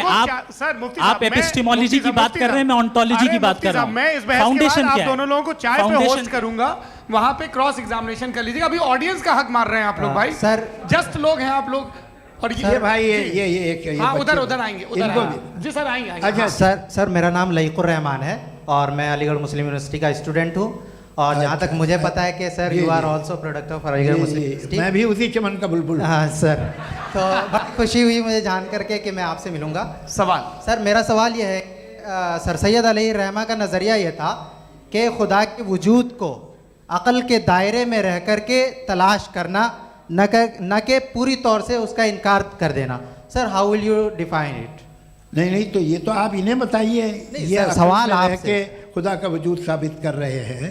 नहीं तो सर, आपने इनकार कर रखा है, इस वजह से मेरा क्वेश्चन। उन्होंने यही सर, एक सेकंड, सर सैयद ने यही कहा ना कि अक्ल से आप खुदा के वजूद को साबित नहीं कर सकते, यही कहा ना भाई।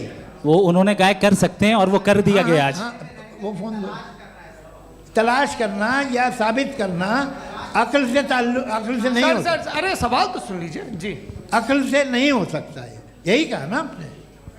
अक्ल से हो सकता है। अरे वो यही कह रहे हैं भाई, आप बता रहे हो सकता है, वो तो कुछ और। आप अगर सर देखो नौजवान फोन ले लो, वो इतनी कमाल की यूनिवर्सिटी है। अरे भाई दे दो ना जरा, एक मिनट दे दो भाई, मेरी बात सुनो, नहीं, माइक पे बोलो ताकि जो लाखों लोग देख रहे हैं। माइक दे दो ना। अरे देंगे ना माइक, तुम ठहरो तो। हाँ सर, मेरा सवाल ये था कि सर सैयद अलैहिर्रहमा का एक नज़रिया था अपना कि खुदा का जो वजूद है उसको अक़ल के दायरे में रह करके तलाश करना है, न कि पूरे तौर से इनकार कर देना है। ये उनका कॉन्सेप्ट था। लेकिन मेरा सवाल ये है कि आप इसको कैसे डिफाइन करते हैं, एक्सप्लेन कैसे करेंगे, मैं आपसे जानना चाहता हूँ, क्योंकि you are the product of Aligarh Muslim university.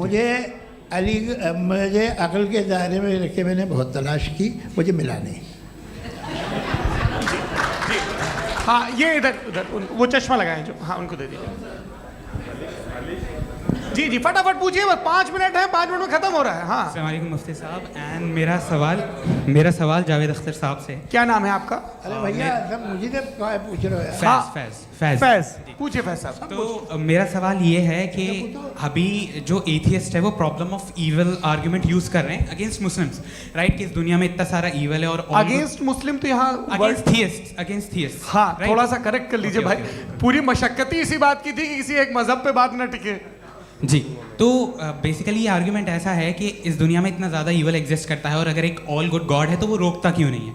लेकिन इस सवाल में एक हिडन अजम्पशन ये है कि इस दुनिया में ईवल एग्जिस्ट करता है। अब एथियस्ट ये कैसे ऑन्टोलॉजिकली प्रूव कर सकते हैं कि इस दुनिया में ईवल एग्जिस्ट करता है? मैं आपको बताता हूँ, थोड़ा सा समझा। नहीं सर हम लोग इनको सुनने आए। नहीं please don't do that. I want to explain ontologically. हम समझ गए सर, इनको अब जवाब देने दीजिए। अच्छा सवाल पूछ लो। मैं अभी तक क्या था वो मैं थोड़ा सा ऐड ऑन कर लेता हूँ। तुम गुरु, तो हम जब इसका राउंड 13 करेंगे ना तब तुमको स्टेज पे बिठाएंगे। जी तो हाँ जल्दी से। तो देखिए एथियज्म के हिसाब से सब कुछ रैंडमली बन गया है, सब कुछ एटम्स और मॉलिक्यूल्स है। एक पत्थर में और मुझ में सिर्फ इतना फर्क है कि हम लोग एटम्स और मॉलिक्यूल्स का अलग अलग रीअरेंजमेंट है। अब एक पत्थर को कोई इंसान तलवार से 2 टुकड़ों में काट दे या मुझे, according to atheism it is same. There is no evil and good according to atheism. जी अच्छा, फैज साहब का सवाल ये है कि हाँ कोशिश भी करते तो इससे गलत सवाल नहीं कर पाते। एक लाइफ फॉर्म है और लाइफ फॉर्म में फीलिंग्स हैं, मतलब लाइफ फॉर्म सुनता है, देखता है, टेस्ट कर सकता है, फील कर सकता है। तो उसकी ये जो क्वालिटी इस बबल में आ गई हैं वो जानवर में भी है, इंसान में भी है। तो जाहिर है कि उसे कोई तकलीफ पहुंचेगी, तो चूंकि उसके पास वो सेंसिटिविटी है तो मैं करेगा। पत्थर में वो सेंसिटिविटी नहीं है। तो ये क्या सवाल हुआ कि अगर पत्थर को काटा तो पत्थर को तकलीफ नहीं होती, तो आपको काटे तो आपको क्यों तकलीफ हो? बैठ जाइए। जी हाँ अगला सवाल। हाँ पूछिए। जी जावेद अख्तर साहब। अरे भैया सब आप लोग मुफ्ती साहब को छोड़ रहे हैं, तो मेरे ही पीछे पड़े हैं क्या? फिर चलो बोलो भाई। You asked how God can exist when children die in Gaza. Huh? You asked how God can exist when children die in Gaza, and you also mentioned the rise of atheism in Europe. But the same events also are leading many atheists and non-believers to turn towards faith. How do you interpret this contradiction, where suffering pushes some away from God, yet brings others closer to belief? देखिए आपको एक बात बताऊं, दुनिया perfect तो कहीं भी नहीं है, हर जगह कुछ खामियां हैं। बेटा एक मिनट, मैं आप ही को कहेंगे, देखो वो तो कुछ खामियां, कमज़ोरियां, खराबियां सब जगह है। लेकिन अगर देखोगे ईमानदारी से कि दुनिया सबसे ज़्यादा महज़ब कहाँ है, एक आम शहरी को कहाँ हुकूक हासिल हैं, वो बोल सकता है, अपनी मर्ज़ी से काम कर सकता है, अपनी मर्ज़ी से राय दे सकता है, हुकूमत के ख़िलाफ़ बोल सकता है, बरसरे इक़्तिदार लोगों के बारे में बोल सकता है, सरमायादारों के ख़िलाफ़ बोल सकता है। तो आपको ये स्कैंडिनेवियन कंट्रीज़ में मिलेगा, वेस्टर्न यूरोप में मिलेगा। मैं नहीं कह रहा वो परफेक्ट है, बिल्कुल नहीं, वहाँ बहुत ख़राबियाँ भी हैं, परफेक्ट तो कोई। लेकिन जिन जिन मुल्कों में, लैटिन अमेरिका देखो, गल्फ़ देखो, वहाँ पर आपको ये ज़रूर है कि रेप नहीं होते होंगे। रेप की ज़रूरत क्या है भाई? उसको तो ख़रीद लो, घर में रखो, सड़क पर रेप करने की क्या ज़रूरत है? मगर सुनिए, मगर हकीकत ये है कि वहाँ शख्सी आज़ादी राय देने की, बोलने की नहीं है। जी, ये एक आखिरी सवाल मुफ्ती साहब से। हाँ मैम, इनको माइक दीजिए। शुक्रिया।